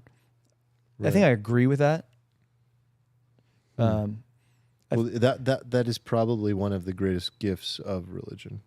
It's the community aspect. I think because I mean, they've studied like from longevity science perspective. That is the great thing that religion offers. Like I'm secular, not being lonely when you're 80. I'm personally secular. I don't care about religion, but I also find community in many different ways. Like we have each other. We have our community here. I play in like a tennis community. I have like many communities. You haven't joined the pickle community yet? Not really a part of that one. Okay, I think the door's open. Always. But I guess the point is, you need to. I think people thrive with like a sense of belonging and community, and that is becoming lost on a lot of folks in the younger generation that have grown up in like the internet, social media age. Well, one of your arguments has always been with everything that everything is kind of sitting on a pendulum, and what I've noticed is that it is so apparent that there is a problem that society, and it'll begin with the younger generation, has begun to shift and move away and begin these like grassroots anti this, anti that movement, because they know every single day they wake up to a new piece of news. They're not naive about this. They know they have a problem. They know that they are at the root and the core of the problem. These are smart people. They're like, okay, we're suffering, we're depressed, we're anxious. Some of us are even going as far as suicide. We're getting bullied even at a young age, right? As soon as we get access to internet. So we got to change something. And they're doing it. They're trying to. And I don't think that they're going to let it get out of hand. I don't think that they're going to let it. What's the worst case scenario? I don't know. Destruction. But right. And that's not going to happen. I agree with you. It's not going to happen. It's not going to be like an entire generation just fucking dies. Like, I think it's not going to happen. The pendulum will swing back. Before it gets too bad, and it's swinging. It's swinging. And anecdotal example, I follow this guy on LinkedIn who is like a conferences, events influencer. And he was like, the shift that's happening is that events are going to get more and more popular because Gen Z doesn't want to spend more time online. They want to spend more time in person. Cool. Anecdote. Yeah, but Real thing. But that's cool. It's cool. They want community. They want the real thing. When I'm at SDSU every day, what do I see? I don't see what I thought I would see. People with their faces and noses directly in the phone all day long. That's not what I see. It's interesting. I thought that's what I would see. Like, yes, are they on their phones? But so is everyone. 55-year-old dude is sitting at Starbucks, his face in his phone. I think about, like, I actually had a thought about this, and this is a tangent, but like I had a thought about like that idea of community. You're on campus right now. We went to SDSU, right? But you're on campus again. Like, do you feel like you're a part of it? Is that like, are you a part of this community? Are you well, no, I'm not part of the student community in that sense. Not a student, but like you're an Aztec, right? Yeah. Like, oh, I see. Like there is a community. Oh, I feel great about it. I hadn't been back on campus in a long time, years. So I feel it like when I went to the basketball game, and you feel this sense of community because like there's people wearing Aztec shirts, and you're like, oh yeah, what's up, dude? Like, and it's like very easy to fall right back into a community of like people that just basically went here. Right. Yeah, they actually say one of the things that I learned, it was such a small thing, but like one of the best ways to network on like with your peers in your work is like add everyone that you can from your alumni, because the probability of getting an intro or a job referral or whatever from someone who's an alumni is very, very, very high, actually. It's one of the best sources of like networking that you have. And I slept on that for sure. But yeah, I do feel a sense of community there. I think that's super true. And I wonder where you like draw that boundary, because I'll just give you a counter example where I didn't feel a sense of community. I was at the gym today at 24 Hour Fitness, and I was in a I normally go to this group class. This like. Do you do the Costco pass for that, or how do you do it? No, I went direct to 24 You're hour. a direct DTC solution. I think they got me on Instagram. If anybody wants to fucking scam me for any other offers, I still have a $13 a month membership from when I was a kid. Okay, that's fucking killer. Mine's mine's still cheap, $29 a month. But I went through Instagram, I got that offer, and I go to these HIIT classes, like the interval training, and I didn't check the fucking schedule today, so I go to my HIIT class and it's canceled today. So I just go into an empty room and I just kind of do my own little workout. I'm doing little clean and presses, and in this room are scattered 5 individuals. There's a couple chicks doing little yoga things and one dude, right? One dude in here, and this guy's fucking creep. Creepy as fuck. This guy is making weird noises and trying to talk to all these girls that don't want to talk to him. And I was thinking about this idea of community, where I was okay, so I went to SDSU. I feel camaraderie around these people, where I'd if you're wearing an SDSU shirt, I'm going to the basketball game, I'll give you a high five, fucking chest bump you, no problem. But with this weirdo in the gym, we're members of the same gym, I'm the filter's not strong enough. I do not want any community sense with 24 Hour Fitness members or something, and I'm trying in my mind to draw the line of It's a hot take. How do you define the community in your own mind? Because these are arbitrary to begin with. Because the value, you need a strong underlying values. And what are the strong underlying values of 24-hour fitness? I'm really trying to optimize my health for the lowest possible dollar cost. Yeah, you creep. This guy looked like South Park. You ever watch South Park? PC Principal. He was this blonde backwards hat, sunglasses wearing. PC Principal is the best. Yeah, this guy just wanted to talk to me so bad, and I was just no. You appreciate PC Principal over time because you're man, this guy really loves PC. He just believes in it so much. And even though I think this concept's stupid, you just love the man for you just respect the dedication to PC.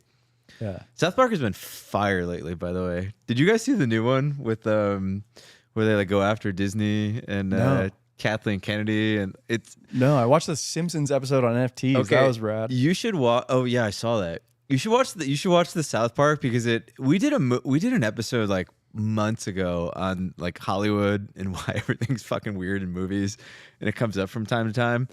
And yeah, South Park did a whole episode on it. Cartman got caught in some sort of time warp or something, and he came back to school, and he went to the high school, and all of his friends were played by minority black women, or everybody was replaced by some sort of minority, and then the whole thing was just about the weird representation games in Hollywood, and they slammed Kathleen Kennedy from Star Wars and Disney. It was really, really good. I'm not gonna do it justice, but it was super funny. I feel they're so good at commenting on social issues and just being yeah. Can I ask you this? When you see this happening in media today, movies, TV shows, or whatever, do you find yourself having some backlash? Because I'm kind of guilty of it. I'll admit.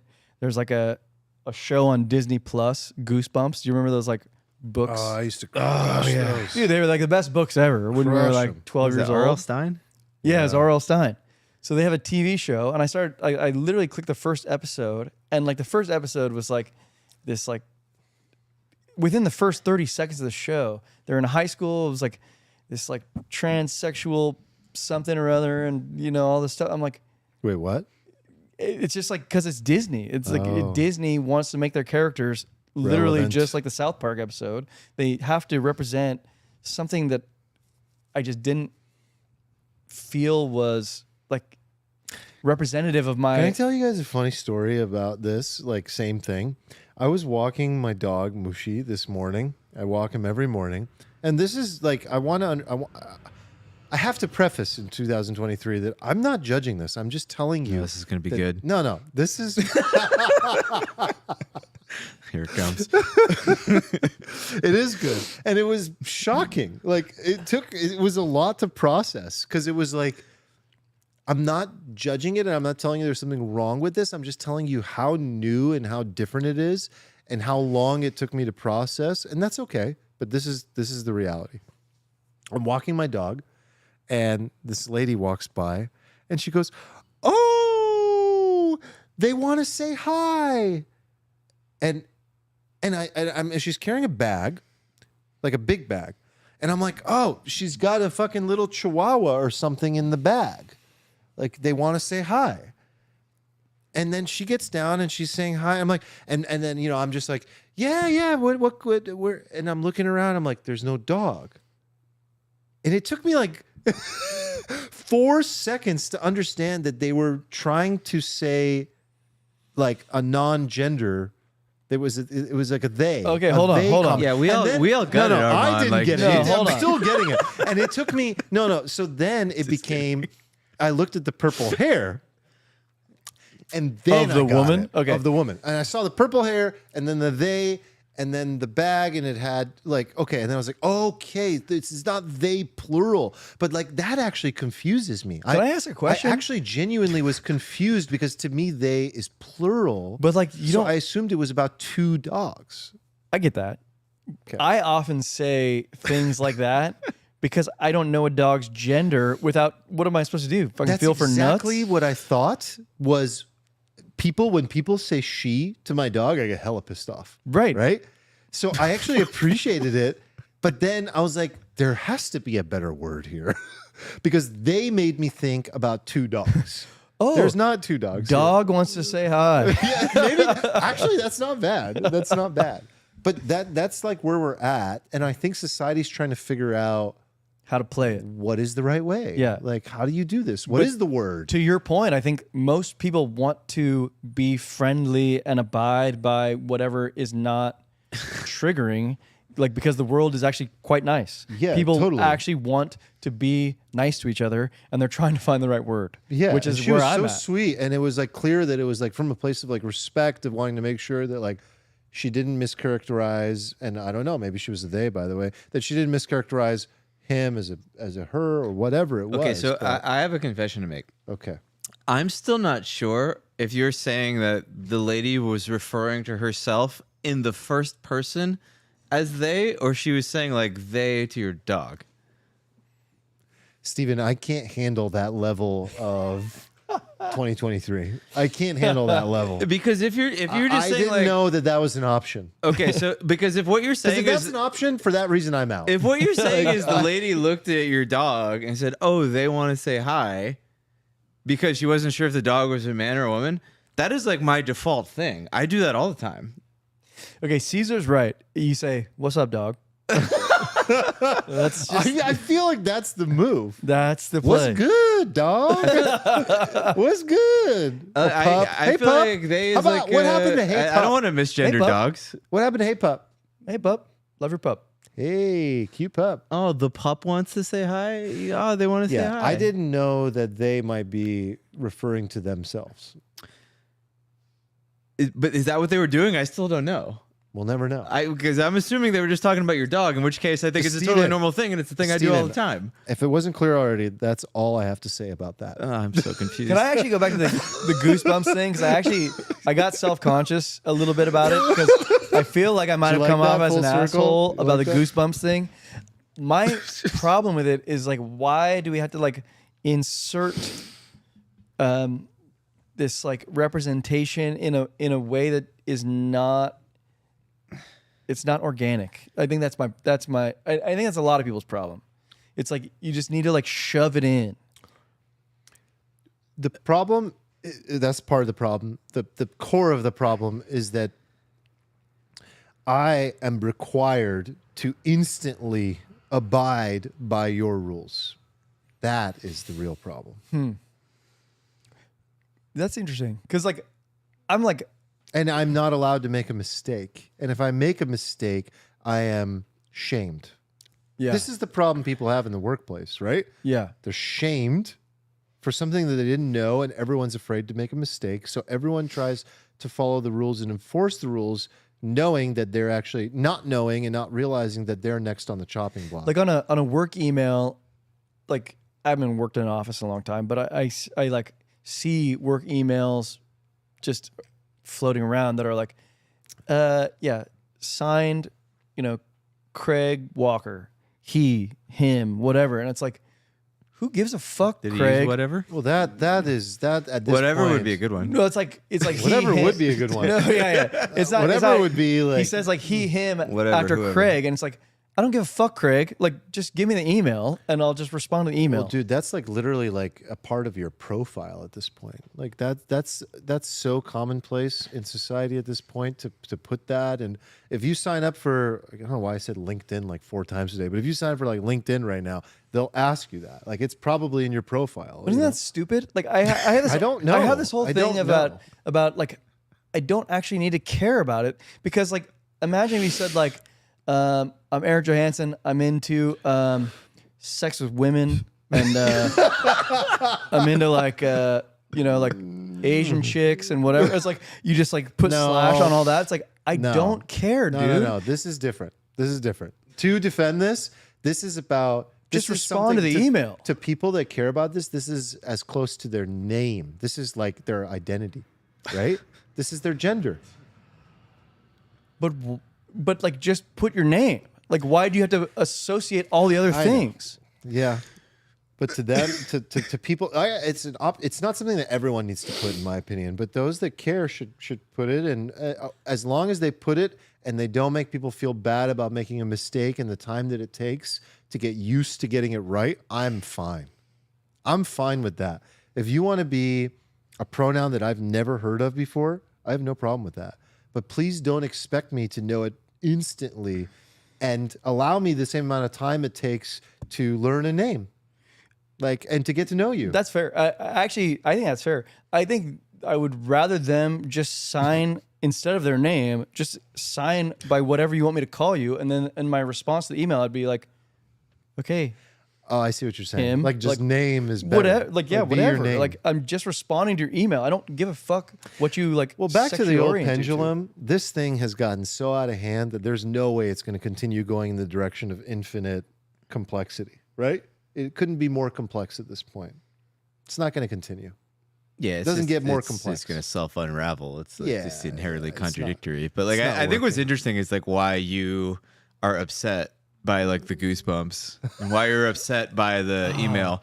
And I know you're not upset because you like hate trans people or something. Not at all. You're upset because you're upset in the same way that like a 5-year-old kid is upset. Like when kids like start realizing that their parents like kind of have ulterior motives, and the parents Yeah. suggest something, and the kid looks at them and go like, "Wait a minute, what are you really trying to mean?" Yeah, what are you they actually like kind of doing here? discover for the first time that like people say things they don't mean, or they're trying.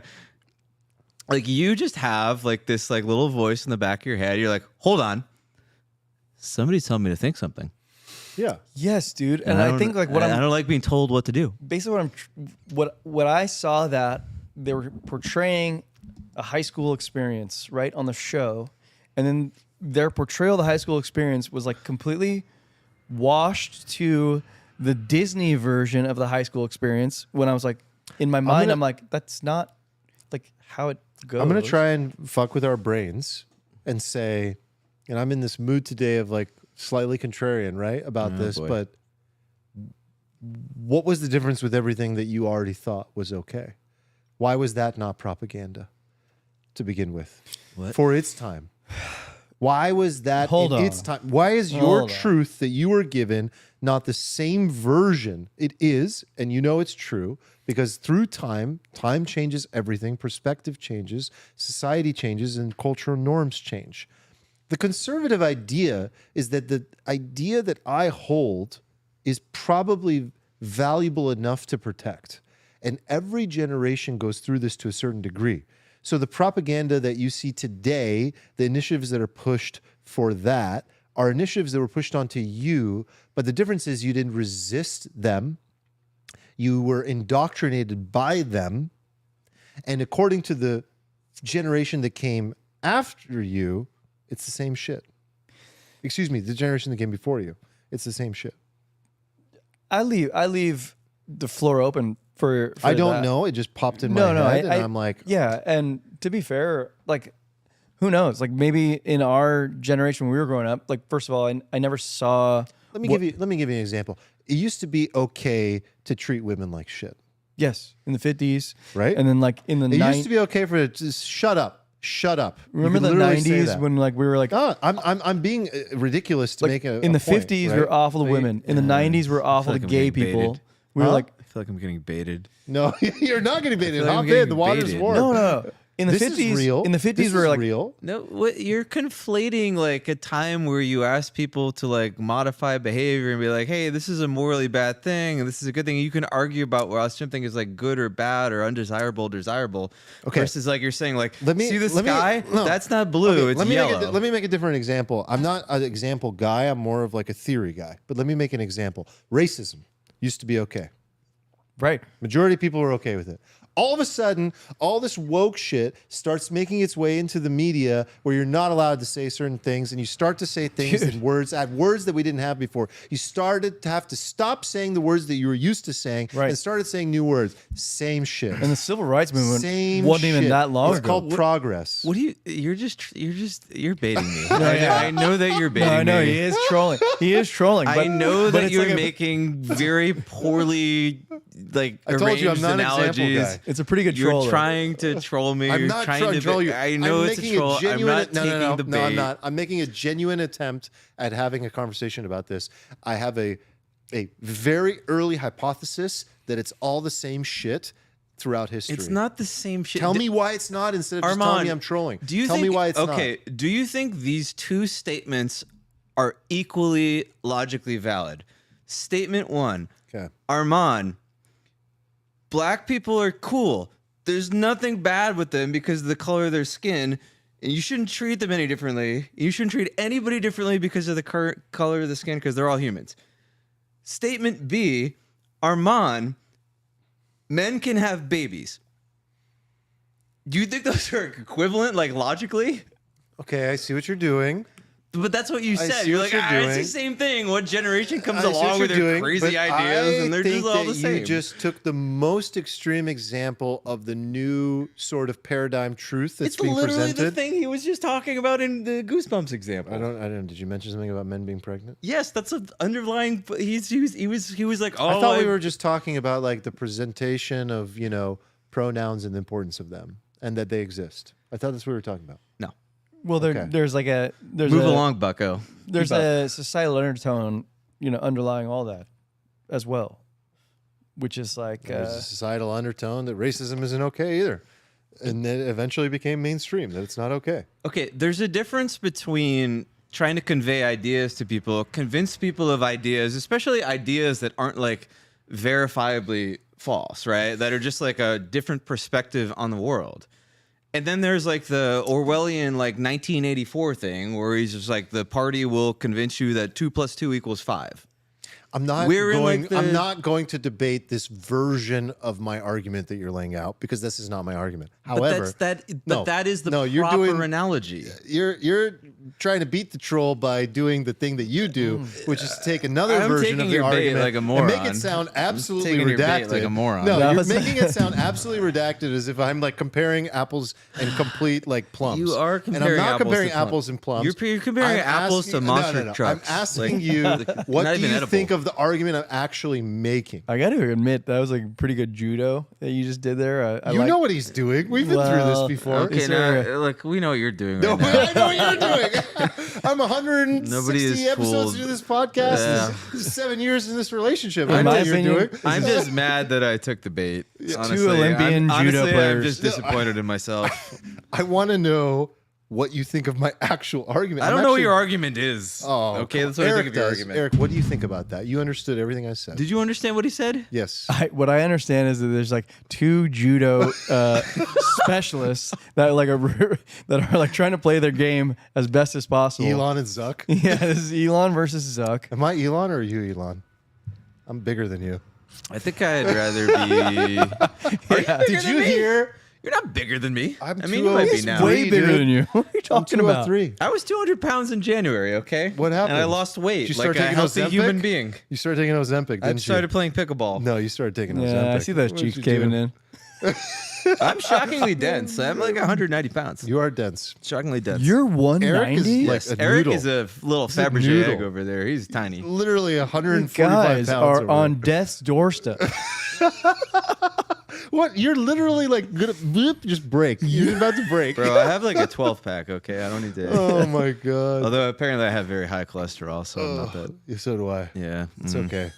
Hey, Hey, Maybe you we guys are do gonna need make it. Ozempic. you know You what guys I are gonna did? make You know what I did? I did a coronary CT. I'm glad I did. 0%. I don't know what that is. Calcium. You do a CT scan of your heart to see how much calcification of your arteries. Very important. One of the biggest alphas for people over 50. Most important thing to do. Heart disease is Okay, number one this killer. is alpha. Let's talk about Heart this. disease is the number one killer. Most important thing you can do is go try to get it covered by your insurance. If you can't, pay $175 to get a CT scan of your heart. I'd rather pay $175 to not deal with insurance. Where do you do this? Any imaging center. This is rad. Okay. It's so cool. So and I you was got like, oh, this. my cholesterol's high. I need to get it to the Peter Attia level, which he wants you to be like a pubescent, ripped teenager level, which I'm like, great, let's do it. We need to save this part of the conversation for a different time because we discussed talking about longevity and Yeah, no and doubt. Huberman I have protocols. intellectual whiplash right now. Right. I So still we haven't can't go recovered. there, but I will finish I feel by like you just saying turned the is- car. Just No, I'm just going to say that getting a CT coronary is good. And I have a And I'm like, thank God it was 0%. yeah, So, I guess that's what my follow up was like. How'd you yeah, fare? great. But we'll save the conversation about statins for another time. I think Damn. they're important. I want and that. I think I've been learning a lot from Peter Attia about it. I want to go back to the fact that just like I feel like we're bringing the car back on the road now. I feel like you get my argument, and I don't even understand what your argument was, honestly. That's why I'm so agitated. all right. Well, I'm almost like I'll come to I'll do an Alfalfa call, Yeah. community call about this argument with anybody. Calmer than you are. I'm interested to see if anyone in the community understands and is willing to yes and debate my argument. I don't care what your perspective is. I don't care if you believe this or believe that. What drives me crazy is like illogic. Like when you say something that's like illogical, it's like I have this like itchy sweater on, and like my brain is wearing Okay. an itchy sweater. Do you really and I want me to can't scratch respond to it. this? Okay, It here's just doesn't even make here's sense. no. Okay, first of all, the way you Just make it started make that sense. was just rude. Secondly, Yeah, that's mean. Secondly, Why do I do this? Do not get paid enough for this. and secondly, beyond it being rude, the problem I have with everything that you just said is that I'm going to give you your own medicine right back at you. Okay, so just be ready for it. Look good. Your Impeccable judo move, your judo move Oh my god. is to take a very hyper specific version of the person's argument and concentrate on it and make it impossible to get out of. And I'm not going to give into your arm lock. Ooh. I'm not going to give into your arm lock. You find a way to categorize the argument as redacted and you pigeonhole it, but really they're making a broader stroke about something. And I made a very clear, the broader broad stroke about I can't times criticize your argument changing. because it's just about I like made- the broad I strokes, made- man. I Like made you an can't argument zoom in on a about specific times. point, man. It's just like you got to step back from the mosaic. I don't talk like a man, and just surfer. see it. I don't talk like this That's what you surfer sound guy. like to me. First of all, this is like the Olympics for me. I actually really enjoy this. Keep going. Do you disagree with this? I'm not even taking a stance. I You're just just like gonna it. enjoy I just stay in the like stands. Adam agrees with your argument, which I don't know how it's possible because I don't know what the argument is. But apparently Adam agrees you're with it. concentrating on a version that you heard And the reason I you do heard that, words. hey, I've got a hot take. I think the reason you do that is to win every argument. I don't because win- you think you're the best judo. But I'm willing to say, I sat if here you for took- if 30 you minutes took- of this pod and let you guys talk because I had nothing constructive to say. Let and the now- record show. Yes, Well, now you're engaged. we got him. We got him back. Oh, I've been man. waiting for this. I've been waiting for like Steven to. I didn't even listen. I didn't even understand the Goosebumps thing. I just jumped in with my radical nonsense. Well, I'm glad I kind of got off scot free Okay. because Yeah. you guys like. to be honest with took you, the I baton. didn't even comprehend. Like, I didn't even take in the whole. I see Goosebumps what thing. Adam is saying here, right? Like Adam is making this classic argument where it's like it's good to include people of different backgrounds, and like so people can get exposure. And like Oh, you want so your when kids. Adam says it, it makes sense. I'm throwing in a see, butt Steven. here. I'm throwing in a huge I butt. see. Huge butt. But this is a classic like Mott and Bailey tactic, right? Because the tactic is this. is- What Mott does and what does Mott and Bailey. Bailey mean? Just for the layperson. Mott and Bailey. I feel like we've said Mott and Bailey a bunch on the show. no, No, we've talked about it on our book club calls. Okay. The Mott and Bailey tactic is it's named after this like medieval defense where you had I like was going the to say, Mott, is this like a 9th generation game theory move? kind of. Damn it. You've got the Mott like this like castle on the hill, and you have the Bailey down below, right? And when you attack from the Bailey, right? And then when you get attacked, you retreat up into the Mott. You're like impenetrable defense, and then you defend from up there, right? So you see this a lot in political arguments. And the thing that South Park was poking fun at is like a Mott. Like, so the people who are proponents of like making everybody in every movie like black, gay, trans, like there was like my buddy sent me like a documentary on the history of Sweden produced by the Swedish government, and like everybody in it was like black for some reason. Like the new Snow White, like all the dwarves are tall because it's offensive to the little people. Like there's black dwarves in like Lord of the Rings now, and like the Targaryens and Dude, and the new show where like the most Aryan white Swedish race ever, but the main guy was like black, and like it goes on and on and on, right? So it's perfectly acceptable to write stories about people of color and different backgrounds to give people exposure to. It's perfectly acceptable. We don't want the whole world to be like white. It doesn't make any sense. So there's no such thing as a trans Goosebumps character? But the technique is that you do this in your sort of stated Bailey attack. The defensible position is like, oh, I'm just trying to have people get exposure to these people of different backgrounds and gain acceptance, right? And everybody's like, yeah, I can't argue with that. But there's like a different agenda on the front. Like people are trying to shape your brain in a way that you don't want it to be shaped. That's why. What like, if they're people not like trying to Eric shape look your at it. brain and they're just trying to not get canceled? Even that's bad. That's also bad. I don't disagree 'cause that it's bad. People are like, hey, you're trying to like get me into a version of reality that seems weird to my brain. That's not Well, like when like more and more and more percent of society identify that way, I think they feel like they have to kind of also simulate a world that looks like the real world. yes, of course. But like if 1% to 2% of the real world is trans, then 30% of all the characters in your like shows shouldn't be that way, right? Correct. There's like That's correct. That's the thing my, that Okay. that's my counter. and to- Whoa, not- whoa, to- whoa. to 30% of the characters were to Adam's point, like it was cool at the time when like everybody what was the show? Wait, no.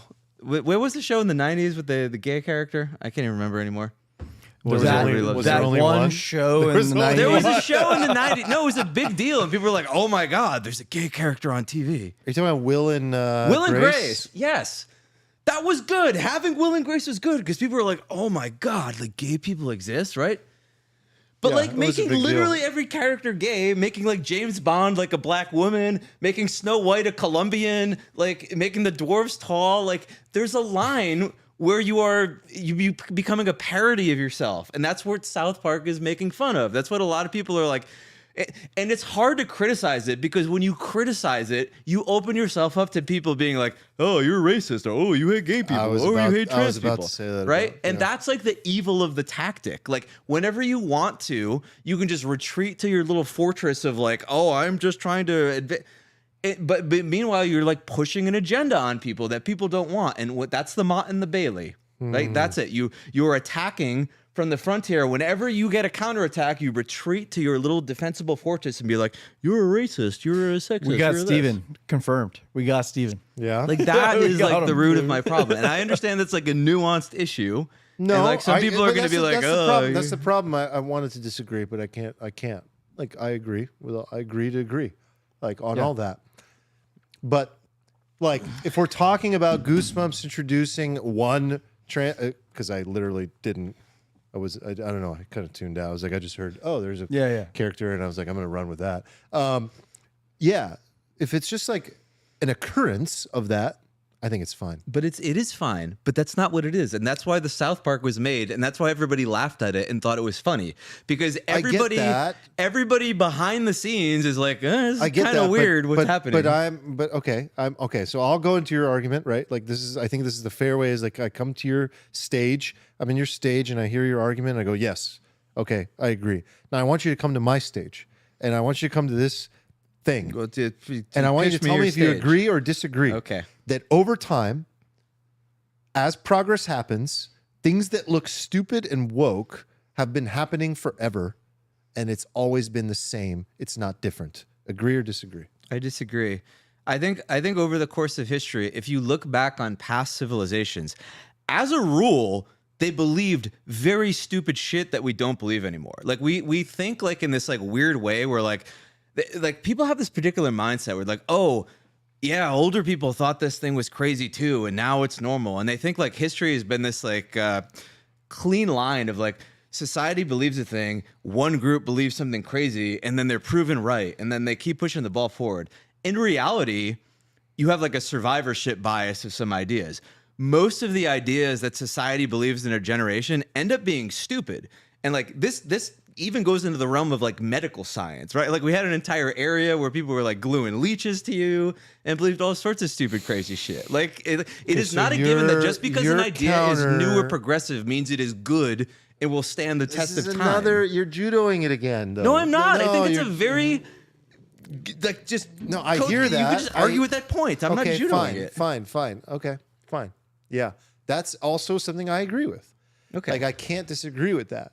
However, I would say that generally there is change. I don't know what percentage you can prescribe to that. There's change. Change occurs over time. There are new things that are introduced which at first appear absolutely blasphemous to the previous generation. Sometimes we got to suck it up. Can we like agree on this maybe? And I think this is probably a middle road where it's like the marketplace of ideas will sort of play through where it's like, yes, if somebody moves the pendulum too far, then you're not going to get the views that you desire, and you'll get some sort of like backlash in the form of like voting with your feet, where you're like, I don't watch that, I don't care about it, I move on to something else, and then it's like you find some middle ground where it's like, yeah, that representation exists, and I find it to be existing in the proper, like percentage on this show, not this one, and you just watch that show, not that one. Yes.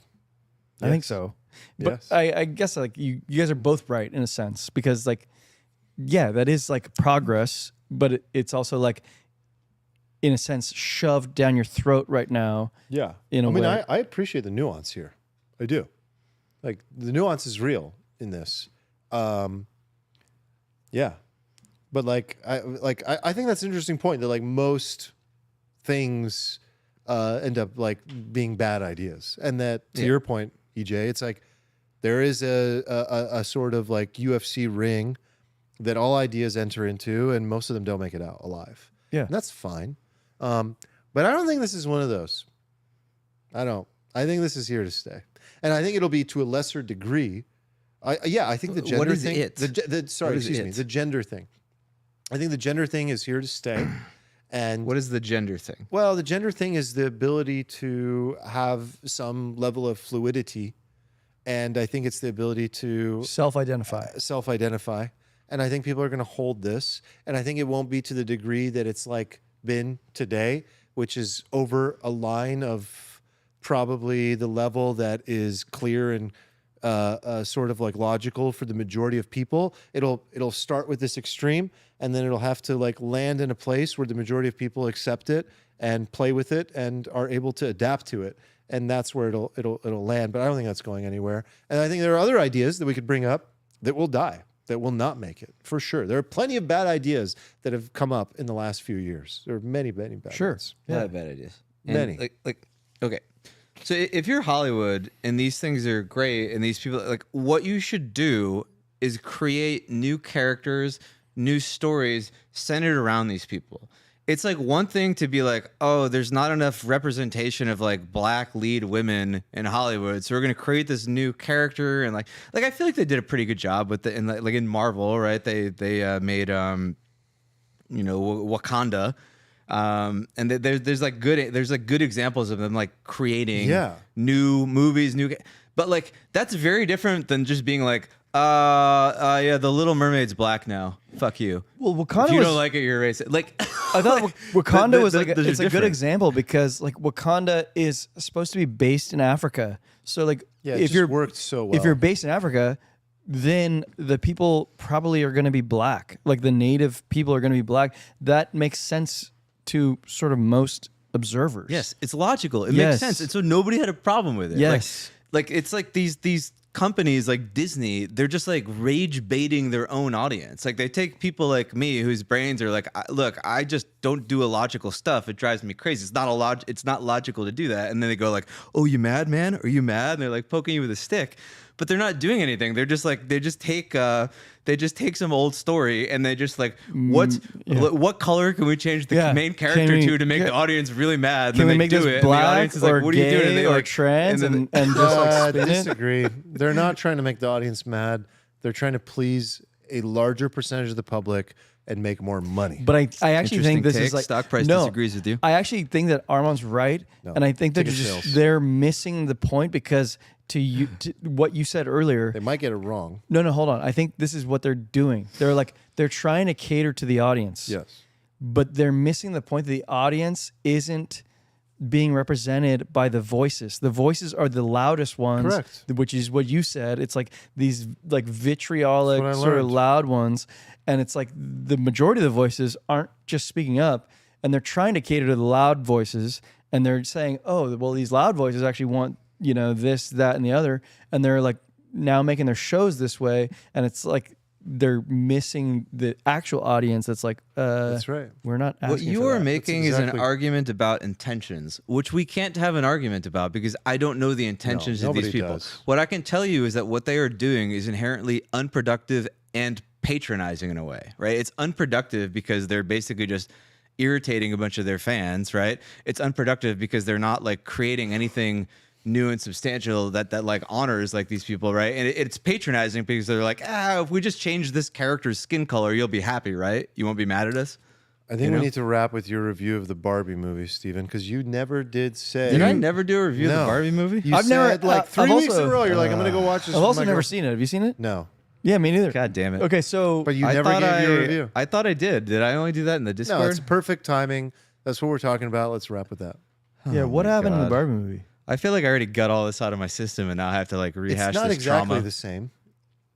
Okay, so the Barbie movie was kind of different than I thought it would be.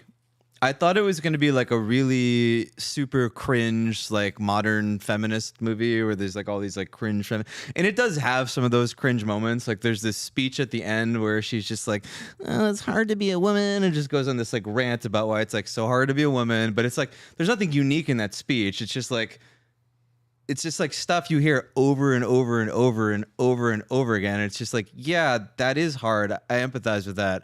Also, it's hard to be like. There's nothing new there, and Yeah, it's just hard like to be a woman, it's hard to be a man. I yeah, get it's it. hard. Yeah. It's just hard to be, right? Yeah. So there was nothing in there where you're like, oh, that really made me think differently. It was just like just beating me over the head with the same thing, right?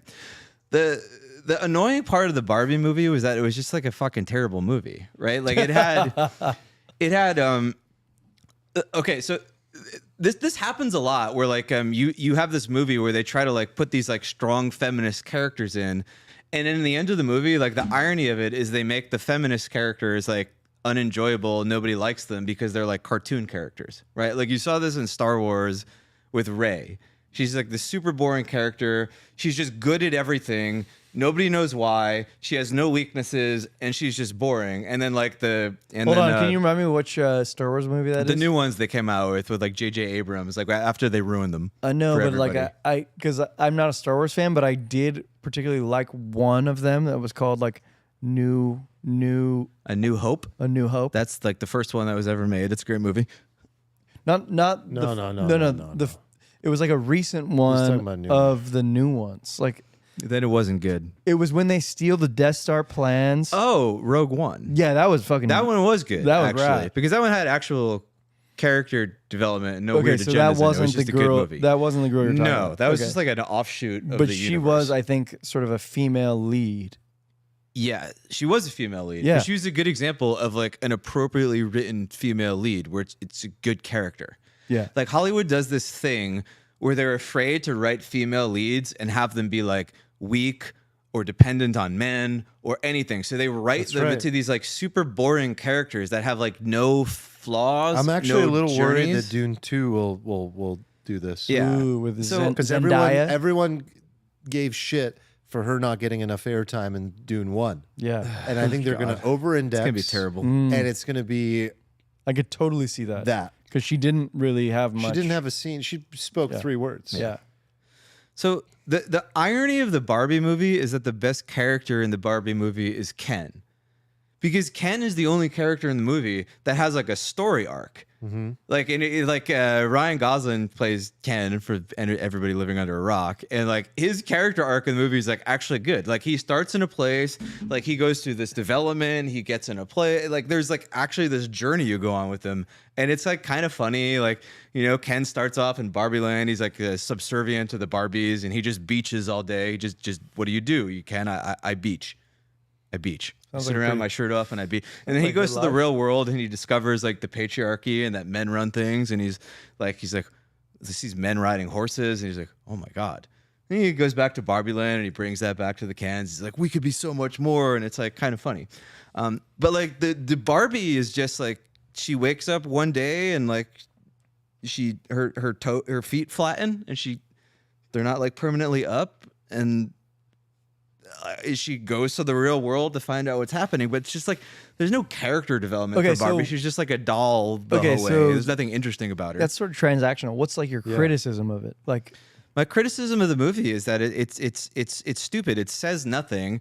It's supposed to be like a pseudo feminist thing, but ironically, like the male character is the most interesting part of it because it tries to make the female characters these like it tries to dazzle you with.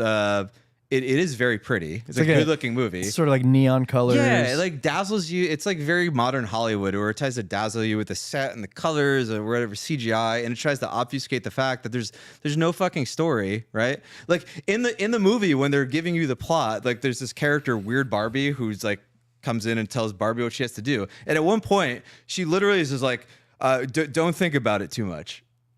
Right? And I was just like, and it's funny when she said it because she was telling Barbie this stuff, and in my brain I'm like, this plot device makes no sense. And then her next line is like, don't think about it too much.